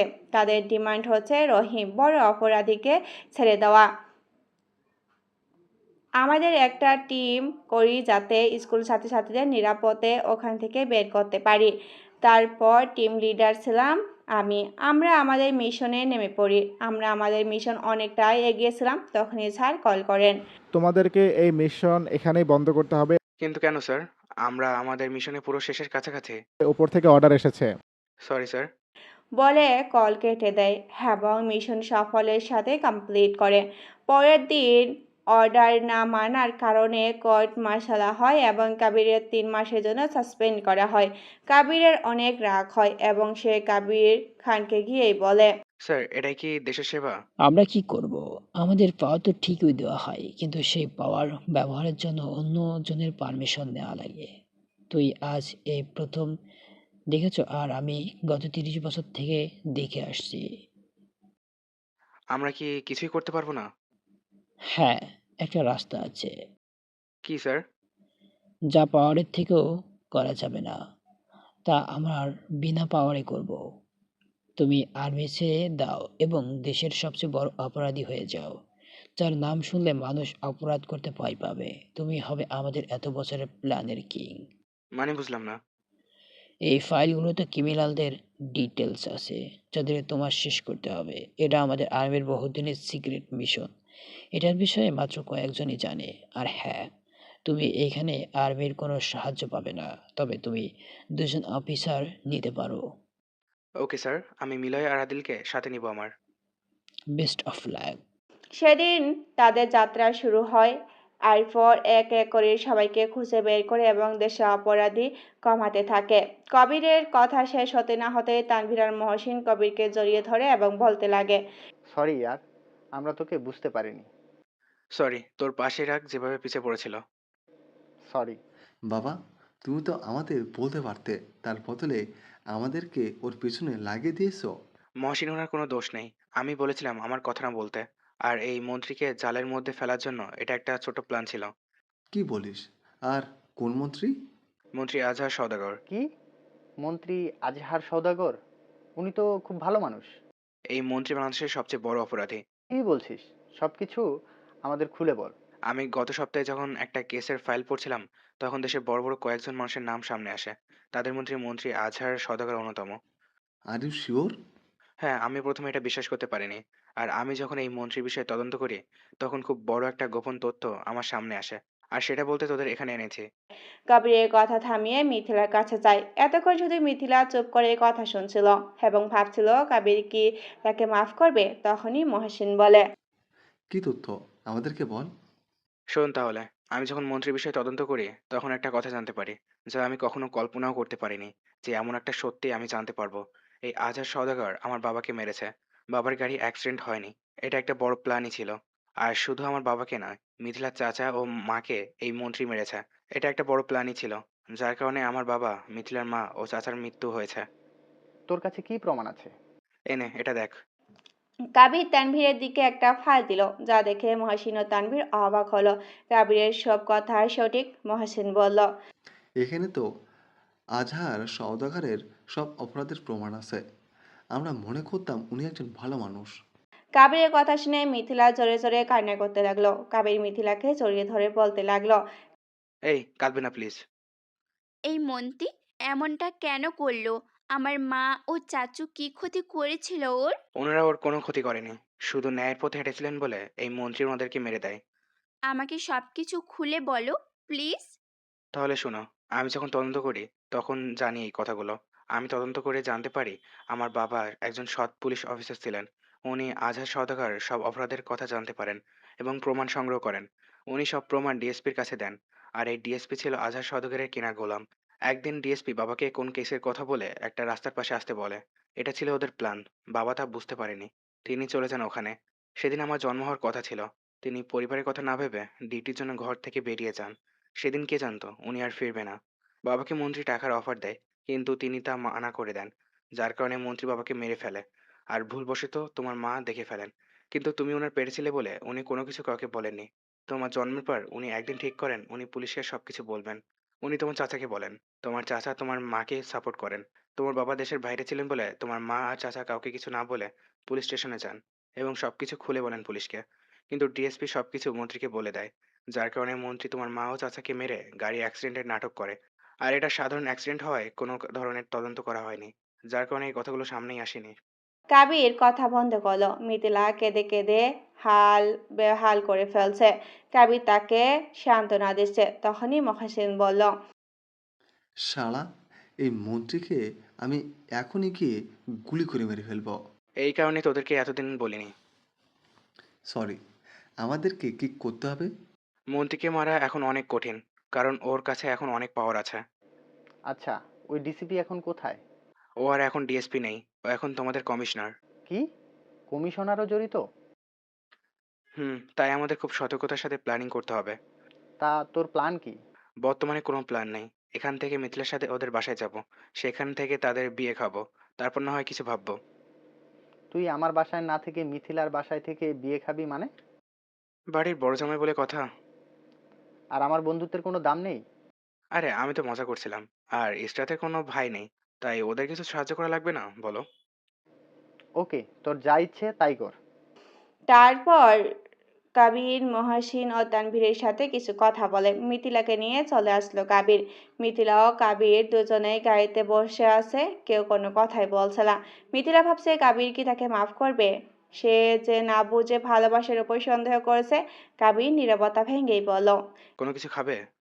মিথিলা মাথা নেড়ে না বোঝালো। কাবির গাড়ি চালিয়ে যাচ্ছে, হঠাৎ মিথিলা কাবিরকে জড়িয়ে ধরে। কাবির কিছুটা অবাক হয়ে গাড়ি সাইড করে। আমার সাথেই এমনটা কেন হলো? এই কেঁদো না। আর এটা ভাগ্যের লেখন, কেউ পাল্টাতে পারবে না। কাবির মিথিলার কপালে হালকা চুমু দিয়ে কথাটা বলে। মিথিলা কেঁপে ওঠে এবং বলতে লাগে, এটা কি হলো? কই কিছু না তো। ওহ, তাই নাকি? মিথিলা কাবিরের গালে হালকা চুমু দিল। কাবির বলল, এটা কি ছিল? কোনটা কি ছিল? ওহ, আমার ডায়লগ আমার উপরেই। যেমন কর্ম তেমন ফল। ওকে, এখন আমায় ছাড় গাড়ি চালাতে হবে। না, ছাড়বো না। কত বছর কেটেছে শুধু ভুল বোঝাবুঝির কারণে। এই সময়ের জন্য আমি কত অপেক্ষা করেছি, আর তুমি বলছো ছেড়ে দিতে? ওকে, তুমি যখন ছাড়বে না তখন এদিকে আসো। কাবির মিথিলার হাতে টান দিয়ে নিজের বুকের সাথে জড়িয়ে নিল। মিথিলা তো লজ্জায় শেষ, সেও কাবিরকে শক্ত করে জড়িয়ে ধরলো। কাবির কিছুটা কষ্ট করে গাড়ি চালাচ্ছে, আর মিথিলা কলেজের সেই দিনটার কথা ভাবছে, যার জন্য তারা আলাদা হয়েছিল। এত কষ্ট করে কেটেছে এত কয়টা বছর। মিথিলা ভাবতে লাগলো কলেজের সেই দিনটার কথা। মিথিলার সেই দিন যখন ব্যাগ থেকে তার মোবাইলটা বের করছিল, তখনই কাবির বলল, এই শোনো না, প্রতিদিন ভালোবাসার নতুন নতুন গল্প পেতে ও শুনতে চাইলে আমাদের আলোর ডায়েরি চ্যানেলটি সাবস্ক্রাইব করে পাশে থাকা বেল আইকনটি বাজিয়ে দিও, কেমন? মিথিলা সেদিন যখন ব্যাগ থেকে তার মোবাইলটা বের করছিল, তখনই কাবির বলল, ওকে, আর দেখাতে হবে না মিস নীলা। কি কে নীলা? তুমি তো নীলা, ফেসবুকে এই নামের আইডি দিয়ে আমার ভালোবাসার পরীক্ষা নিচ্ছিলা। তুমি জানলে কিভাবে? তুমি যখন অনলাইনে আসো ঠিক তখনই নীলার আইডি অনলাইনে আসে, যার কারণে আমার সন্দেহ হয় এবং নীলার আইডি হ্যাক করে, যেখান থেকে আমি সবকিছু জানতে পারি। ও, তাহলে তুমি সবকিছুই জানতে, তারপরেও আমাকে কেন বললে না? এই ছিল তোমার ভালোবাসা আমার প্রতি, তুমি আমাকে বিশ্বাসই করো না, এটা কেমন করে করলে তুমি? I am so sorry, please আমাকে মাফ করে দাও। আমি আর কখনো তোমার উপর সন্দেহ করব না, কখনো না। আমার মনে হয় আমাদের সম্পর্কটা এখানে শেষ করে দেওয়া ভালো, কারণ যেখানে বিশ্বাস নেই সেখানে ভালোবাসা হয় না। মিথিলাকে ভয় দেখানোর জন্য কাবির কথাগুলো বলল, কিন্তু মিথিলা সত্যি বুঝে কান্না করতে লাগলো এবং কাবিরের পা ধরে ফেলল, যার জন্য কাবির মোটেও প্রস্তুত ছিল না। মিথিলা বলল, প্লিজ কাবির, এমনটা করো না। আমি তোমাকে খুব ভালোবাসি। প্লিজ আমাকে আরেকটা চান্স দাও। কাবির মিথিলাকে নিচ থেকে উপরে তুললো এবং মিথিলার কাঁধে হাত রেখেই বলল, তুমি কিভাবে ভাবলে আমি তোমাকে ছেড়ে দিব? মৃত্যুর আগ পর্যন্ত আমি তোমাকে ছাড়ছি না নীলপরি, আমি তো জাস্ট ফান করছিলাম। কি? তুমি ফান করছিলে? আজ তোমার ফান করা বের করছি আমি। আমার কত টেনশন হচ্ছিল জানো তুমি? কাবিরের বুকে কিল মেরে মিথিলা কথাগুলো বলল। ওকে, এখন কাজ করতে হবে, অনুষ্ঠান শুরু হতে আর বেশি সময় নেই। এখন তো যেতে দিচ্ছি, বিকেলবেলা দেখে নিব। মিথিলা চলে যেতে লাগলো, তখন কাবির পিছন থেকে বলল। লাভ ইউ জান। মিথিলা কাবিরের দিকে অগ্নিদৃষ্টিতে তাকিয়ে আবার হাঁটতে লাগলো। কিছুক্ষণ পর কেউ যেন মিথিলার হাত ধরে একটা ক্লাসরুমের দিকে টান মারলো, যা ইশরাত দেখে ফেললো। ইশরাত মনে করছিল কাবির মিথিলার হাত ধরে টান মেরেছে, তাই সে কিছু না বলে চলে গেল। আর এইদিকে মিথিলাকে কাবির নয়, ফারহান টান দিয়েছিল। ফারহান আর মিথিলা ছাড়া ক্লাসরুমে আর কেউ নেই। মিথিলা বলল, কি করছো ফারহান? আমাকে ছেড়ে দাও, না হলে কাবির কি অবস্থা করবে তোমার, তা তুমি ভাবতেও পারবে না। চুপ চুপ, এই শুধু কাবির কাবির। আমার মধ্যে এমন কি নেই যা কাবিরের মধ্যে আছে? আমার কাছে টাকা পয়সার কোনো অভাব নেই। একবার শুধু তুমি হ্যাঁ বলো, আমি তোমাকে রানী বানিয়ে রাখবো। প্লিজ মিথিলা, আমাকে ফিরিয়ে দিও না। I love you. ফারহান, এটা হয় না। আমি কাবিরকে ভালোবাসি। প্লিজ আমাকে যেতে দাও। এই, তোকে কত করে বোঝালাম, মানলি না। এবার আমার আসল রূপ দেখবি তুই। ফারহান একটা বন্দুক বের করলো এবং মিথিলার দিকে আস্তে আস্তে এগোতে লাগলো। আর এদিকে কাবির ও তানভীর কাজ করছে। তখনই ইশরাত সেখানে যায়। ইশরাত কাবিরকে এখানে দেখে চমকে যায় আর বলে, এই কবির, তুই না মিথিলার সঙ্গে সায়েন্স ক্লাসে ছিলি? কি, আমি তো এখানে কোন সময় থেকে? আর মিথিলা একা ওদিকে গেছে, ওর কি কাজ ছিল? কি? ও নো! কবির, আমার মনে হয় মিথিলা কোনো বড় বিপদে পড়েছে। কারণ আমি দেখেছি কেউ ওকে সায়েন্স ক্লাসে ঢুকিয়েছে হাতে টান দিয়ে। আমি মুখ দেখতে পারি নাই, তাই মনে করেছি তুই। কিন্তু তুই তো এখানে। তাহলে ওখানে কি? কাবির আর কিছু না বলে সায়েন্স ক্লাসের দিকে দৌড় দেয়। সবাই কাবিরের পিছনে দৌড়ে যায়। দরজার ভিতর থেকে বন্ধ ছিল, কিন্তু কাবির দরজা ভেঙে ভিতরে ঢুকে যায়। তাতে কাবিরের মাথায় রক্ত উঠে যায়। সে রাগে ফুলতে থাকে। কাবির ভিতরে ঢুকে দেখে ফারহান মিথিলার হাত জোর করে ধরে আছে, আর মিথিলার কাপড়ে হাত ছিঁড়া এবং মিথিলা কান্না করছে। কাবিরকে দেখে ফারহান মিথিলার মাথায় বন্দুক ধরলো এবং বলতে লাগলো, কাবির, তুই চলে যা এখান থেকে, না হলে আমি মিথিলাকে গুলি মেরে দিব। মার, আমি কি করব? আমি আবারও বলছি, চলে যা। মার, মার না গুলে। মিথিলা যখন আমার হবে না, তখন ওকে আমি অন্য কারো হতেও দিব না। ফারহান যখন মিথিলার উপর গুলি করবে, তখনই কাবির ফারহানকে লাথি মেরে ফেলে দেয়। মিথিলা কাবিরকে জড়িয়ে ধরে কাঁদতে থাকে। কাবির মিথিলাকে ইশরাতের কাছে দিয়ে ফারহানকে মারতে থাকে আর বলতে লাগে, তুই আমার মিথিলাকে মারবি? তোর তো সাহস কম না? তুই আমার ভালোবাসার দিকে চোখ দিয়েছিস, আমি তোর চোখ তুলে ফেলবো। তোকে আজ আমি মেরেই ফেলবো। কাবির ফারহানকে খুব বেশি মারতে লাগলো, যা দেখে সবাই ভয় পেয়ে যায়। ফারহানের অবস্থা এখন খুবই খারাপ হয়ে গেছে, আর কিছুক্ষণ মার খেলে সে মারা যাবে। তাই মিথিলা এগিয়ে গিয়ে কাবিরকে বলল, অনেক হয়েছে, এখন ছেড়ে দাও। না, ও আমার ভালোবাসার দিকে নজর দিয়েছে। ওকে আজ আমি মেরেই ফেলবো। প্লিজ ছেড়ে দাও। মিথিলা, তুমি সরে যাও, নাহলে আমি ভুলে যাবো যে তোমার সাথে আমার কোনো সম্পর্ক ছিল। সবাই ভয় পেয়ে যায় কাবিরের এরকম কথা শুনে। আর মিথিলা তো ভয়ে শেষ, কাবির যদি ফারহানকে মেরে ফেলে। আমার ভালোবাসার কসম, তুমি ওকে ছেড়ে দাও। কাবির মিথিলার এই কথা শুনে ফারহানকে ছেড়ে দেয় এবং সেখান থেকে চলে যায়। ফারহানকে হসপিটালে নেওয়া হয়, আর মিথিলা সেদিন কাবিরের সাথে দেখা করেনি। সে ভেবেছিল আগামী কলেজে গিয়ে কাবিরকে বোঝাবে, কিন্তু পরের দিন কলেজে গিয়ে শুনে কাবির কলেজ থেকে ট্রান্সফার নিয়ে চলে গেছে। মিথিলা তানভীরের কাছে গিয়ে জিজ্ঞাসা করলো, শুনলাম কাবির নাকি কলেজ থেকে ট্রান্সফার নিয়ে চলে গেছে। হুম। কেন গেছে? কিছু বলেছে কি? না, শুধু এটা বলেছে তুমি ওর সাথে যোগাযোগ করার কোনো চেষ্টা যেন না করো। কাবিরের ভালোবাসা থেকে কাবিরের ভালোবাসার উপর থেকে বিশ্বাস উঠে গেছে। তানভীরের কথা শুনে মিথিলা যেন আকাশ থেকে পড়ল। মিথিলা কান্না শুরু করে দিল। সে জীবনেও ভাবেনি কাবির এই সামান্য বিষয়ের জন্য এমনটা করবে। তারপর আর কাবিরের সাথে দেখা হয়নি। সেদিন অফিসের সামনে কাবিরকে দেখে সে চমকে যায়।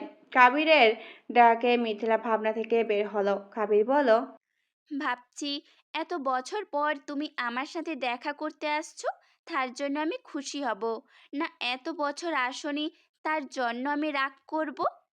জান মিথিলা, তোমায় ছাড়া আমার এক এক দিন এক এক বছরের সমান লেগেছে। তোমায় ছাড়া আমার জীবন অপূর্ণ। আমারও। এখানে সবকিছু বলবে না বাসায় যাবে? অনেক রাত হয়ে গেছে, বাসায় সবাই চিন্তা করছে হয়তো। হ্যাঁ হ্যাঁ, জলদি চল। আমরা তোমার বাসায় চলে এসেছি, নেমে দেখো। ও সরি। মিথিলা গাড়ি থেকে নেমে চলে গেল। আর কাবির মিথিলা যাওয়ার দিকে দেখছে। পরের দিন মিথিলা গাড়ি থেকে নেমে চলে গেল, আর কাবির মিথিলার যাওয়া দেখছে। পরের দিন কাবির সকাল সকাল মিথিলার বাসায় চলে যায় এবং দরজায় নক করে। তখন ঈশা দরজা খোলে। কাবির ভিতরে ঢুকেই বলে, মিথিলা কোথায়? এখনো কি ঘুমাচ্ছে? না, ওয়াশরুমে গেছে। কালকে মিথিলা আমায় সব কিছু বলেছে। মিথিলার রুমটা কোন দিকে? এই, তুই আসার পর থেকে শুধু মিথিলার কথা জিজ্ঞেস করেই যাচ্ছিস। আমি মিথিলার বোন, কিছু তো শরম কর। সালাম আপাজান, আপনি কেমন আছেন? ধুর, শহর তোর সাথে আবার ফর্মালিটি। এরকম হলে আমি তানভীরের ভাই। কাবির ইশরাতের সাথে কথা বলে উপরের দিকে উঠে একটা রুমের দিকে যাচ্ছিল। তখনই ইশরাত বলল, এই রুমটা আম্মুর, পাশের রুমটা মিথিলার। এই না হলো আমার শালিকা। কাবির মিথিলার রুমে ঢুকে ঘরের চারপাশটা দেখতে লাগলো। কিছুক্ষণ পর ওয়াশরুমের দরজা খোলার আওয়াজ শুনে কাবির দরজার পিছনে লুকিয়ে পড়ে। মিথিলা টাওয়াল দিয়ে মুখ মুছতে মুছতে ওয়াশরুম থেকে বের হয়। মিথিলা আয়নার সামনে দাঁড়িয়ে বলতে লাগলো, ইস, আজ কোন জামা পরবো, কেমন সাজ সাজবো। আজ এমন সাজ সাজতে হবে যাতে কাবির আমাকে দেখে তার চোখ সরাতে না পারে। তারপর মিথিলা যা করতে যাচ্ছিল তা কাবির কল্পনাতেও ভাবেনি। মিথিলা নিজের জামা পাল্টানোর জন্য নিজের জামাটা খুলতে লাগলো। কাবির আলগা থেকে বের হয়ে যায় দেখে মিথিলা চমকে যায়। কাবির বলে, এই দরজাটা খোলা রেখে তুমি কাপড় পাল্টাতে লেগে গেলে? এই তুমি এখানে কি করছো? আর হ্যাঁ, আমার রুমে সাধারণত কেউ আসে না, শুধু ইসরাত ছাড়া। আমার শ্বশুরবাড়ি, আমি যে কোনো সময় এখানে আসতে পারি। এই ছাড়ো না, কেউ এসে যাবে তো। এই, একটু আগে না বললে তোমার রুমে কেউ আসে না, আর এখন বলছো? না, আসলে অনেক গল্পে পড়েছি নায়ক নায়িকাকে জড়িয়ে ধরলে এই কথাটা বলে, তাই আমিও বললাম। ওহ, তা তুমি গল্পও পড়ো? হুম। কেন, আমি পড়তে পারি না? আচ্ছা, গল্পে তো আর অনেক কিছুই হয়, আমি সেগুলো করি। এই, না দুষ্টু। প্লিজ, অল্প একটু দুষ্টুমি করবো। তখনই ইশরাত পিছন থেকে ডাক দেয় এবং বলতে লাগে, তোমাদের রোম্যান্স শেষ হলে নিচে আসো, সবাই টেবিলে তোমাদের জন্য অপেক্ষা করছে। এই, তুই আসার সময় পেলি না? যে আমরা আসছি।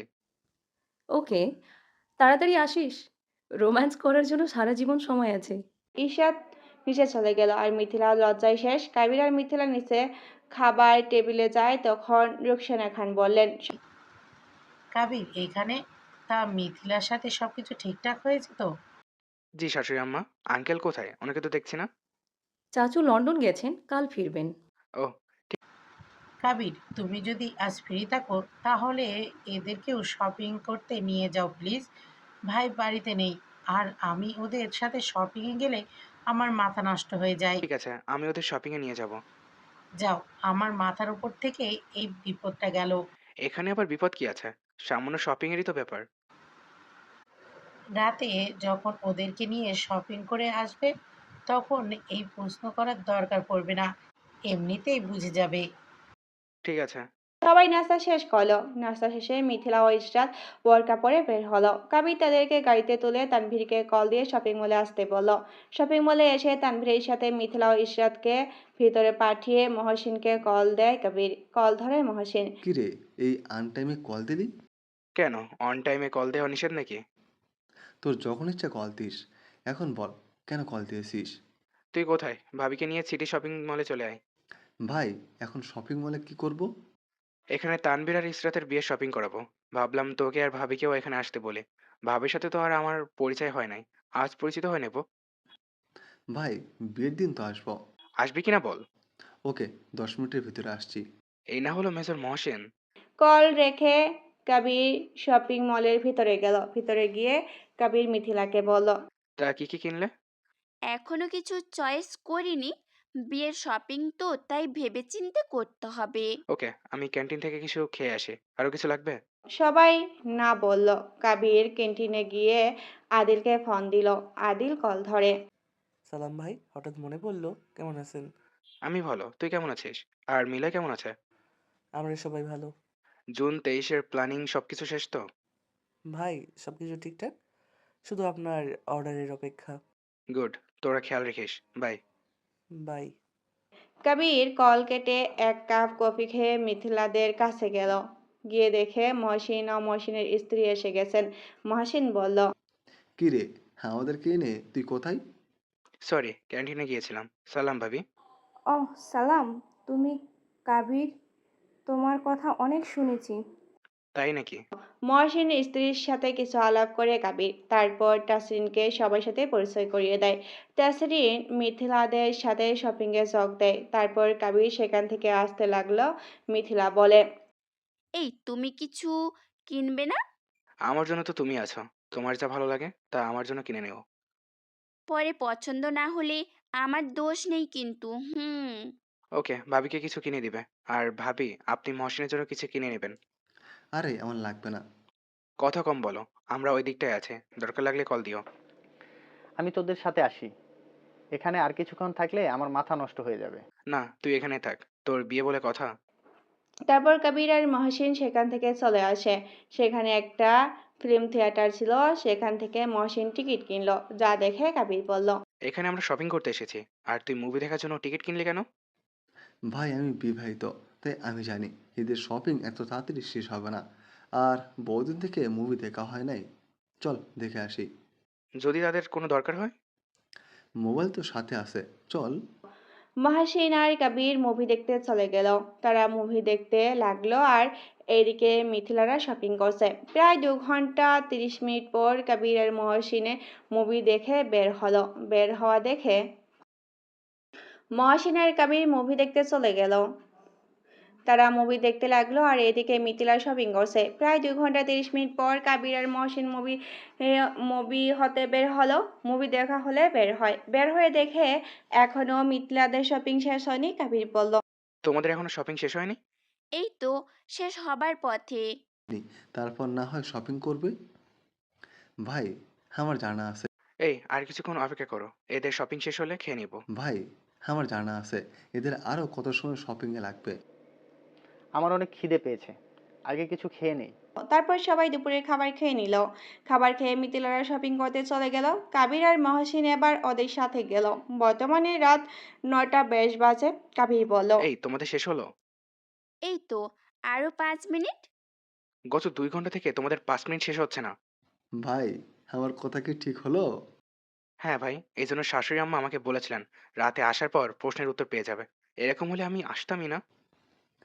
ভাই, আগে বিয়ে কর, তারপর সবকিছু অভ্যাস হয়ে যাবে। রাত 11টা ওদের শপিং শেষ হলো। বেচারা তানভীরের মুখ দেখার মতো ছিল। কাবির মহসিনকে বিদায় দিয়ে তানভীর মিথিলা আর ইশরাতকে নিয়ে মিথিলার বাসার উদ্দেশ্যে রওনা দেয়। কাবির ড্রাইভ করছে আর তানভীর ঘুমিয়ে পড়ছে গাড়িতে। আর মিথিলা ইশরাত বকবক করেই যাচ্ছে, যা শুনে কাবিরের শুধু রাগেই হচ্ছে। কিছুক্ষণ পর মিথিলাদের বাসায় আসলো। বাসায় এসে গাড়ি থেকে সবকিছু নামিয়ে দিয়ে চলে যায় কাবির। কাবির জন্য মিথিলা এসব কাপড় কিনেছিল, তার সঙ্গে নিয়ে যায়। বাসায় এসে কাবির তার তানভীর ঘুমিয়ে পড়ে। পরের দিন কাবির বিয়ের কাজে এত বিজি ছিল যে সারাদিন মিথিলার সাথে দেখাও করতে পারেনি। রাতে মেহেদি অনুষ্ঠানে কাবির মিথিলার দেওয়া হলুদ কালারের পাঞ্জাবি পরে বসে আছে। মেহেদি অনুষ্ঠানে তেমন বেশি মেহমানকে আমন্ত্রিত করা হয়নি, শুধু পরিচিত ও কাছের কিছু আত্মীয়কে আমন্ত্রণ করা হয়েছে। ইশরাত ও তানভীরের দুজনের মেহেদি অনুষ্ঠান একই সাথে এক জায়গায় করা হচ্ছে। কাবির যখন সবার সাথে গল্প করছে ঠিক তখনই মিথিলাকে আসতে দেখে কাবির মিথিলাকে দেখে সে হাই লেভেলের ক্রাশ খেল। কাবির মিথিলা থেকে চোখ সরাতেই পারছে না। আজ মিথিলা হলুদ শাড়ি পরে হালকা মেকআপ করে এসেছে। মিথিলাকে দেখতে অসম্ভব সুন্দরী লাগছে। আর এদিকে মিথিলা কাবিরকে দেখে ক্রাশ খেয়েছে। মিথিলা কাবিরকে নজর আন্দাজ করে অন্যদের সাথে কথা বলতে লাগলো। মিথিলার এমন ব্যবহার দেখে কাবিরের মন খারাপ হয়ে গেল। ঠিক তখনই মনে পড়লো কাবির যে আজ সারাদিন মিথিলার সাথে একবারও কথা বলেনি, তাই মিথিলা কাবিরের ওপর অভিমান করে আছে। কাবির অনেক চেষ্টা করলো মিথিলার সাথে কথা বলতে, কিন্তু সব চেষ্টায় বৃথা হয়ে গেল। কাবির ভাবতে লাগলো, কিভাবে মিথিলার অভিমান ভাঙাই? মহসিন তো বিবাহিত, তার কাছ থেকে কি কিছু টিপস নেব? না, পরে মহসিন সারা জীবন আমাকে খোঁটা দিবে যে আমি মিথিলার সামান্য অভিমান ভাঙাতে পারলাম না। আর এইদিকে মিথিলা সরি, এবার বোঝো মজা, মিস্টার প্রেমিক। সারাদিন মিথিলার সাথে কথা না বলার শাস্তি। সারা অনুষ্ঠান শেষ হলো, মিথিলার সাথে কাবিরের কোনো কথাই হয়নি। কাবির বেচারা দেবদাস হয়েছিল। সবাই সবার বাড়িতে চলে গেল। পরের দিন সকালে ঘুম থেকে উঠে কাবির সকল কর্মকাজ শেষ করলো। কাবিরের উপর সকল দায়িত্ব আছে। এদিকে কাবির তানভীরকে সাজানোর দায়িত্ব মহসিনকে দিয়ে সে মিথিলাদের বাসায় গিয়ে ওদেরকে পার্লারে নিয়ে যায়। পরে সে অন্য কাজ করতে লেগে যায়। মিথিলাদের পার্লার থেকে মিথিলার বাবা নিয়ে আসেন। উনি কাবিরের কাজ দেখে মুগ্ধ হয়ে গেছেন। গাড়িতে বসে মিথিলার বাবা মিথিলাকে বলে, মিথিলা, তুই কিন্তু সারা জীবন এই প্রথম একটা কাজের মতন কাজ করেছিস। কোন কাজ বাবা? এই যে কবিরকে তার জীবনের সঙ্গী হিসেবে পছন্দ করে। মিথিলা তো লজ্জায় শেষ। বাবার মুখ থেকে এমন কথা শুনে। আর ইশরাত মিথিলার এমন অবস্থা দেখে মুচকি মুচকি হাসছে। ইশরাত বলল, আজ কবির এমন কোন কাজ করলো যা দেখে আপনি তার এত প্রশংসা করছেন? এই যে কবিরকে তোর জীবনের এই যে এই যে কবিরকে তোর জীবন সঙ্গিনী হিসেবে পছন্দ করে। আজ তোর বিয়ে, সব কাজকর্ম কবিরই করেছে, একদম বাড়ির ছেলের মতন। হুম, কবির ছেলেটাই এইরকমই। তাড়াতাড়ি মিথিলার বিয়ে দিয়ে দেন কবিরের সাথে। আপনার মেয়ে আমাকে প্রতিদিনই বলে এই কথা যে কবিরের সাথে ওর কোনো দিন বিয়ে হবে। এই, আমি তোকে কোন দিন এই কথা বললাম? প্রতিদিনই তো বলিস। তোর বিয়েটা শেষ হয়ে যাক, তারপর রুকসানার সাথে কথা বলে মিথিলার বিয়ে দিব। কবিরের মতন ছেলে আজকাল পাওয়া যায় না। এভাবে কথা বলতে বলতে বাড়িতে এসে যান ওনারা। তারপর সবাই তৈরি হয়ে কমিউনিটি সেন্টারে চলে যান। সেখানে গিয়ে মিথিলা শুধু কাবিরকে খুঁজছে, কিন্তু কাবিরের দেখা পাচ্ছে না। পাবে বা কি করে? কাবির একটু আগে সকল কাজকর্ম শেষ করে বাসায় গেছে তৈরি হতে। বেলা 2টা ঘটিকায় কাবির তানভীরকে নিয়ে সেন্টারে ঢুকলো, সাথে আরো কিছু মানুষ। কাবির সেন্টারে ঢুকে সবকিছু চেক করলো, সব ঠিকঠাক আছে কিনা। কাবির সবার সাথে আলাপ করে মিথিলাকে খুঁজতে লাগলো। অবশেষে মিথিলার খোঁজ পেল। আজ মিথিলাকে অপরূপ সুন্দর লাগছে। মিথিলা এমনও অনেক সুন্দর, কিন্তু আজ পার্লার থেকে সেজে আসার জন্য আরো বেশি সুন্দর লাগছে।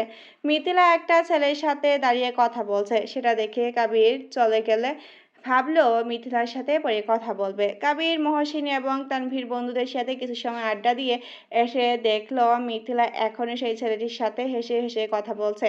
কাবির এখন সেখান থেকে চলে না গিয়ে মিথিলার কাছে গেল এবং বলল, হাই মিথিলা। হাই। উনি কে? ওনাকে তো ঠিক ছিলাম না। ওহ, উনি হচ্ছেন রাশেদ চৌধুরী, চৌধুরী কোম্পানির মালিক। আর রাশেদ, ও হচ্ছে কাবির খান, আমার boyfriend. Nice to meet you. তা আপনি কি করেন মি কাবির? আমি বর্তমান বেকার। মিথিলার সাথে প্রেম করাই আমার কাজ। ও আঙ্কেল, কি জানেন তোমাদের ব্যাপারে? ফ্যামিলির সবাই জানেন। তোমরা কথা বলো, আমি আসছি।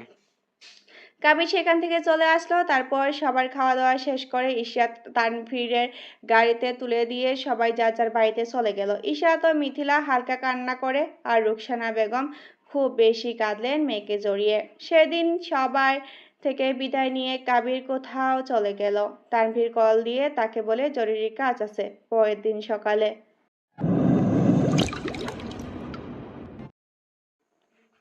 সেদিন সবাই থেকে বিদায় নিয়ে কাবির কোথাও চলে গেল। তানভীর কল দিলে তাকে বলে জরুরি কাজ আছে। পরদিন সকালে কাবির সবাইকে নাস্তার জন্য সবাইকে একটি রেস্টুরেন্টে ইনভাইট করে। সবাই ঠিক টাইম মতো পৌঁছে যায়। সেখানে তানভীর বলে, কিরে, এত সকাল সকাল কিসের জন্য এখানে ডাকলি? আজ ভাবলাম তোমাদেরকে একটা ছোট পার্টি দেই। ও, সবাই খাবার টেবিলে বসলো। তখন কাবির ওয়াশরুমের দিকে গেল আর দেখা দেখি তানভীরও গেল ওয়াশরুমের দিকে। সেখানেই তানভীর, এই কাবির, আজ জুন 23, তোর মনে আছে কি? ভাই, জুন 23-তে কি হবে? ভাই, আমি মজা করার মুডে নেই। আমিও। তাহলে বল না, কি প্ল্যান করেছিস আজকের জন্য? তখনই ওয়াশরুমের বাইরে রেস্টুরেন্টের চেল্লাচিল্লির আওয়াজ শুনে কাবির ও তানভীর ওয়াশরুম থেকে বের হয়। বের হয়ে যা দেখলো তা দেখে তারা দুজনেই থমকে গেল। সেখানে সবকিছু উল্টেপাল্টে রয়েছে। আর মিথিলা, ইশরাত ও তাসিনকে দেখা যাচ্ছে না। আর মহসিন অজ্ঞান হয়ে পড়ে আছে। কাবির ও তানভীর মহসিনের মুখে জল দেওয়ার পর মহসিনের হুঁশ ফিরে। তখন কাবির জিজ্ঞাসা করে, এখানে কি হয়েছিল? জানি না, আমরা যখন এখানে বসে কথা বলছিলাম তখনই হঠাৎ আমার মনে হলো কেউ আমার শরীরে ইঞ্জেকশন মারছে। তারপর আমার আর কিছু মনে নেই। চোখ খুলে তোমাদেরকে দেখতে পেলাম। কাবির মহসিনের পিঠের দিকে তাকিয়ে দেখে একটা কিছু মহসিনের শরীরে লেখা আছে। সে সেটা খোলে এবং বলে, আমার মনে হয় কেউ তাদেরকে স্নাইপারের মাধ্যমে একটা ইনজেক্ট করেছে। কিন্তু কেন? মিথিলাদের কিডন্যাপ করার জন্য। কি? কাবিরের কথা শুনে মহসিন ও তানভীরের অবস্থা খুবই খারাপ হয়ে গেছে। তারা দুজনেই খুব দুশ্চিন্তা করছে। তখনই কাবিরের ফোনে অচেনা নম্বর থেকেই ফোন আসে। কাবির কলটা ধরে। হ্যালো, হাই, কবির খান ওরফে mister K K. Who are you? আপনাকে তো ঠিক চিনলাম না। যাকে তুমি খুঁজে বের করার এত চেষ্টা করছো তাকে চিনলে না? আপনি মন্ত্রী আজহার সওদাগর কে না? এই তো কে কে ভাবো। আপনি কেন আমায় কল দিলেন? আর আপনি কিভাবে জানলেন আমি কে? আমার নাম্বার কোথায় পেলেন? আরে এত প্রশ্ন করছো কেন? সব কিছু কি ফোনে বলে দিব? আগে দেখা করো, তারপর বলবো। আমি কেন আপনার সাথে দেখা করতে যাব? হ্যাঁ, তাই তো। তুমি কেন আমার সাথে দেখা করবে? অবশ্যই তুমি তোমার প্রেমিকার সাথে দেখা করবে। মানে? আমি সেই ব্যক্তি যে তোমার প্রেমিকা ও তার সাথীদের কিডন্যাপ করেছি। আমি কিভাবে বিশ্বাস করব? তোমার কথা পয়েন্ট আছে। মিথিলার আওয়াজ শুনলে বিশ্বাস করবে তো? ওকে। তারপর আজাহার সওদাগর কাবিরকে মিথিলার সাথে কথা বলতে দেয়। হ্যালো কাবির, হ্যালো মিথিলা, তুমি কোথায় আছো? আমি জানি না রেস্টুরেন্টে আমার কি হয়ে যায়, তারপর চোখ খুলে দেখি আমি এখানে।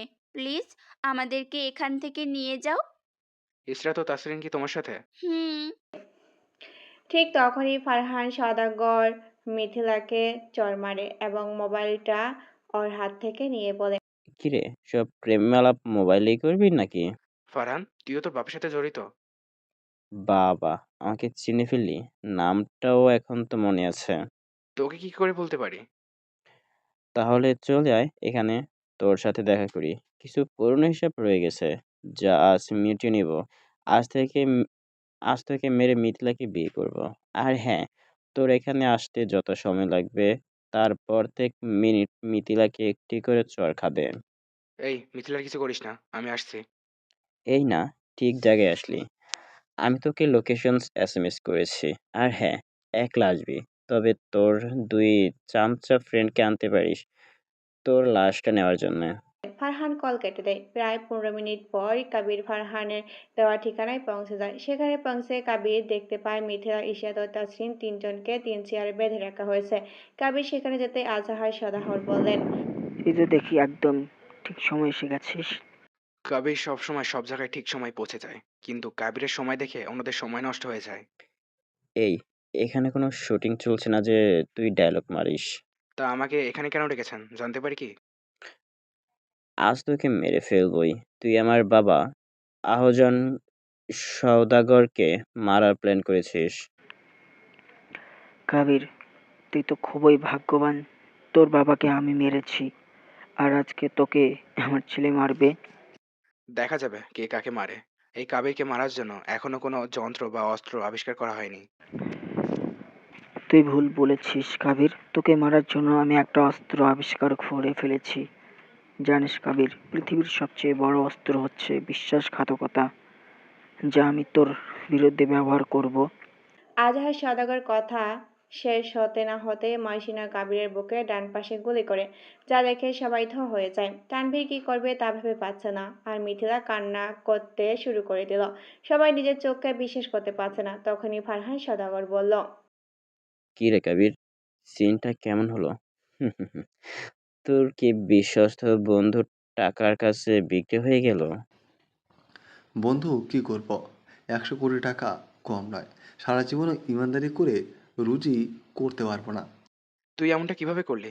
তোকে আমি নিজের ভাইয়ের মতো ভাবতাম। পৃথিবীর সবচেয়ে বড় ভাই টাকা আমাকে কাল রাতে মহসিন কল দিয়ে সবকিছু বলেছে, যার বিনিময়েও টাকা পেয়েছে। আর হ্যাঁ, তুই আমার বিরুদ্ধে প্রমাণ করছিলি যে আমার সাথে কে কে মিলিত। আমার সাথে অনেক জড়িত, যাদের নাম তুই খুঁজে পাবি না। আমি সবাইকে খুঁজে বের করব। মরার সময় তোর জিত গেল না, তোর শেষ ইচ্ছা বলতে পারিস, পূরণ করার চেষ্টা করব। তুমি কি বলছো শেষ ইচ্ছে? ও তো ওর শেষ ইচ্ছে এটাই বলবে যে ওকে ছেড়ে দিতে।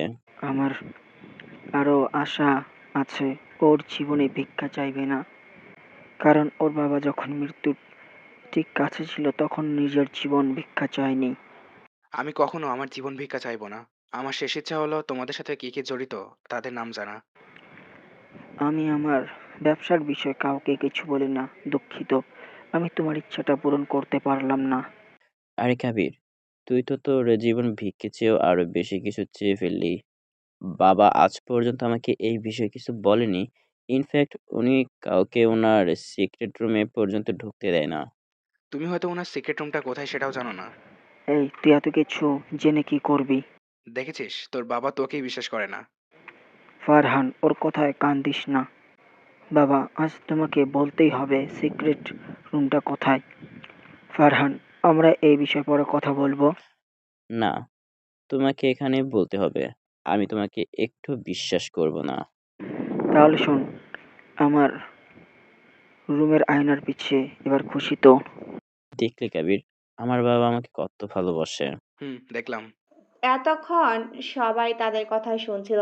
তানভীরকে মিথিলাদের সাথে বেঁধে রাখা হলো। মিথিলা কান্না করতে করতে অজ্ঞান হয়ে গেছে। তখনই ফারহান বলল, বাবা, ওকে এখন মেরে ফেলে কিসের জন্য অপেক্ষা করছো?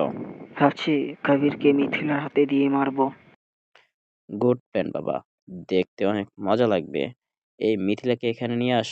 ফারহানের কথায় একজন লোক মিথিলাকে নিয়ে আসে। মিথিলার মুখে পানি দিয়ে ওর জ্ঞান ফেরানো হয়। তখন ফারহান ওর হাতে একটা বন্দুক দিয়ে বলে, মিথিলা, তুমি কাবিরকে গুলি করো।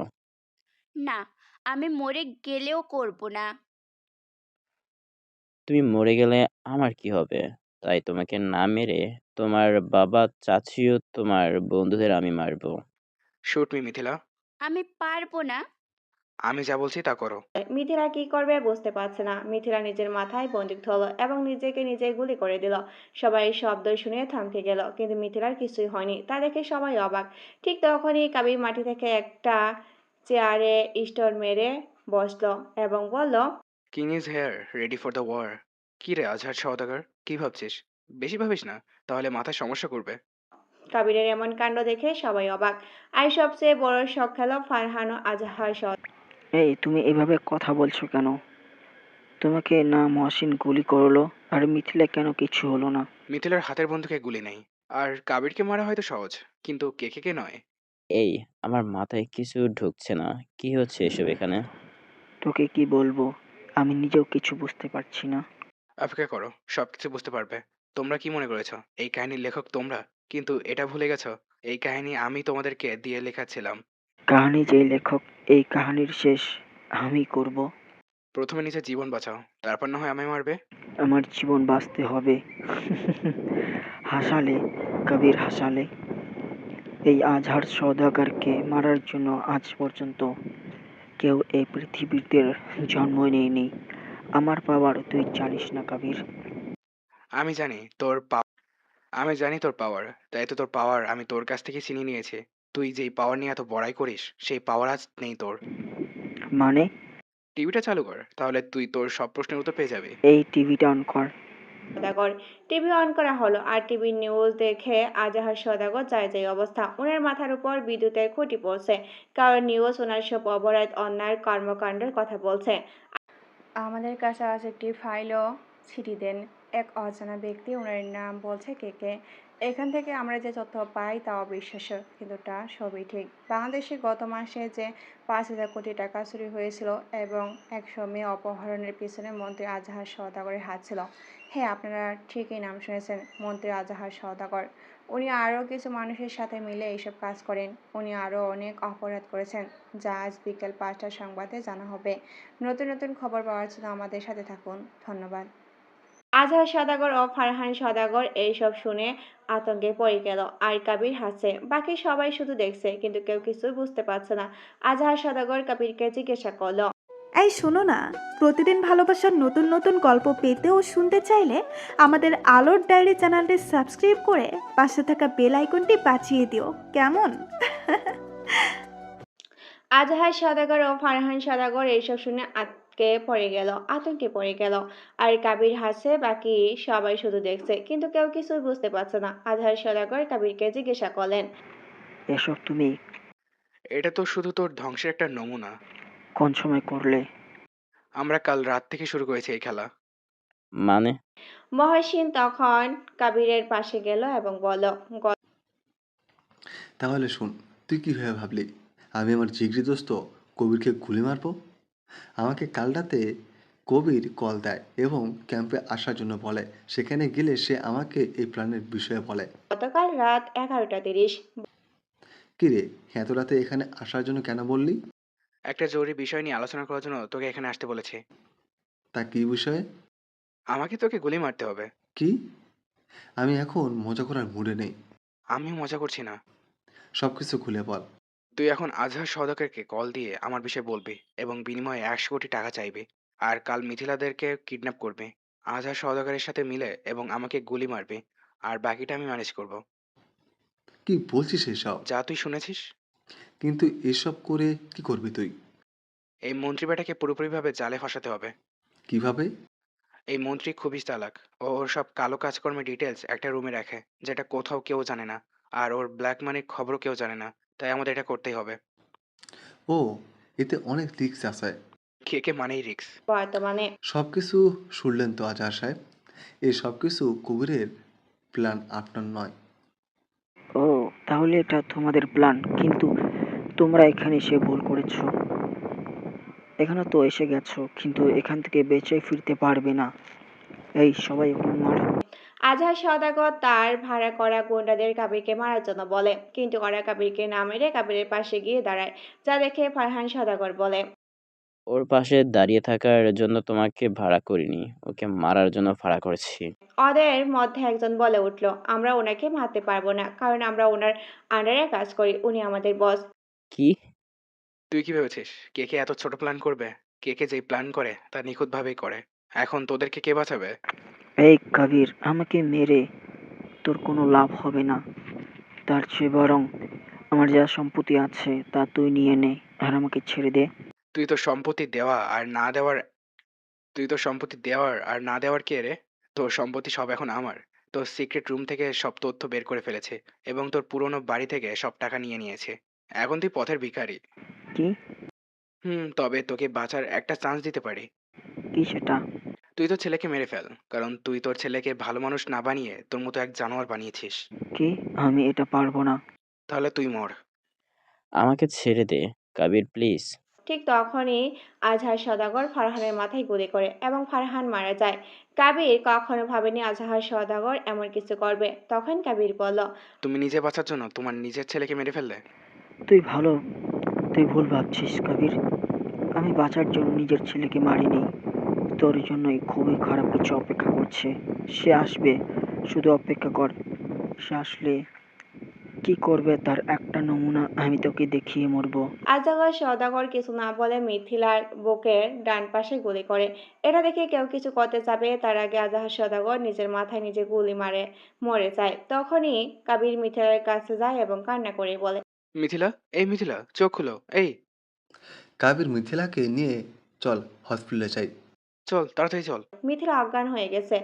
কাবির মিথিলার দিকে চেয়ে কান্না করে যাচ্ছে। কিছুক্ষণ পর তারা হসপিটালে পৌঁছালো। মিথিলাকে অপারেশন থিয়েটারে নেওয়া হলো। কাবির ও বাকিরা অপারেশন থিয়েটারের বাহিরে অপেক্ষা করছে। দীর্ঘ 1 ঘন্টা পর ডাক্তার অপারেশন থিয়েটার থেকে বের হলেন। কাবির দৌড়ে গিয়ে ডাক্তারকে জিজ্ঞাসা করলো, ডাক্তার, মিথিলার অবস্থা এখন কেমন? ভয়ের কোনো কারণ নেই, she is out of danger. আমরা গুলিটা বের করে ফেলেছি, কিন্তু কিন্তু কি ডাক্তার? ওনার শরীর খুবই দুর্বল, তাই ওনার খুব বেশি যত্ন নিতে হবে। ও, আমরা কি মিথিলার সাথে দেখা করতে পারবো? 30 মিনিট পর 56 নাম্বার কেবিনে গেলে ওনার সাথে দেখা করতে পারবেন। ধন্যবাদ ডাক্তার। তারপর ডাক্তার চলে গেলেন। আর 30 মিনিট পর কাবির ও বাকিরা সবাই মিথিলার কেবিনে গেল। সবাই মিথিলার সাথে কথা বলছিল। তখন মিথিলা কাবিরকে বলল, জান, কাবির, আমার যখন গুলি লেগেছিল তখন আমি মনে করেছিলাম আমি আর বাঁচবো না, কিন্তু আল্লাহর রহমতে আমি বেঁচে গেলাম। এসব আমার জন্য হয়েছে। I am sorry Mithila. না না, এখানে তোমার কোনো দোষ নেই। তুমি তোমার কর্তব্য পালন করেছিলে। I love you. I love you too. মিথিলার হাত ধরে কাবির বসে আছে। তখনই কাবিরের ফোনে কল আসে। কাবির মিথিলাকে ছেড়ে জানলার পাশে গিয়ে কল ধরে। হ্যালো, কে বলছেন? তুমি আজহার সওদাগরকে মেরে ভালো কাজ করনি। তুমি কে? আর কোনটা ভালো আর কোনটা খারাপ সেটা আমি ভালো করেই জানি। খুবই তাড়াতাড়ি তুমি আমার পরিচয় পেয়ে যাবে। শুধু এটা জেনে রেখো, আজহার সওদাগর শেষ মুহূর্তে যে কথাগুলো বলেছিলেন তা পূরণ করতে আমি আসছি, মিস্টার কেকে। Hello, hello. ওপাশ থেকে কল কেটে দেওয়া হয়েছে। আর তখন কাবির ভাবতে লাগলো, আজহার সওদাগর চাইলে মিথিলার উপর গুলি না মেরে তার মাথায় গুলি মারতে পারত, কিন্তু সে সেটা করেনি। তাহলে তাদের জীবনে কি কোনো বিপদ আসতে চলেছে? তখনই তানভীর কবিরের কাঁধে হাত রাখে এবং বলতে শুরু করে, কি রে, এত কি ভাবছিস? আজহার সওদাগরের কেসটা নিয়ে ভাবছি। ভাই, এই বিষয়ে আর ভাবিস না। এই আজহার সওদাগরের কাহিনী শেষ। সব কাহিনী পুরোপুরিভাবে শেষ হয় না। কোনো কোনো কাহিনী শেষ থেকে নতুন কাহিনী জন্ম নেয়। ওকে ভাই, তোর কথাই মানলাম। এখন চল, মিথিলার পাশে যা। কাবির ও তানভীর মিথিলার পাশে গেল। তানভীর এই বিষয়টা নিয়ে এতটা ভাবেনি, কিন্তু কাবির এই বিষয়টা নিয়ে খুবই সিরিয়াস ছিল। সে মিথিলার হাত ধরে বসে রইল। 6 মাস পর কাবিরের বুকে এক অচেনা ব্যক্তি গুলি চালায়। সমাপ্ত। কাহিনী এখনো শেষ হয়নি আমার প্রিয় বন্ধুরা। এখনো সবচেয়ে বড় ভিলেন ফাহিম, মানে সে আসার বাকি রইল। হবে ধামাকা কেকে সিজন 2-তে। পড়বেন কিন্তু কেকে সিজন 2 ভিলেন ফাহিম। মানুষকে মারা আমার পেশা নয়, আমার শখ। আর কেকে মারা আমার স্বপ্ন নয়, আমার চাওয়া ভয়ঙ্কর বাস্তব। KK, king is here ready for the wait. ভালোবাসা মানুষকে বাঁচতে শেখায়, আর প্রতিশোধ মরতে এবং মারতে শেখায়। বাই, আল্লাহ হাফেজ।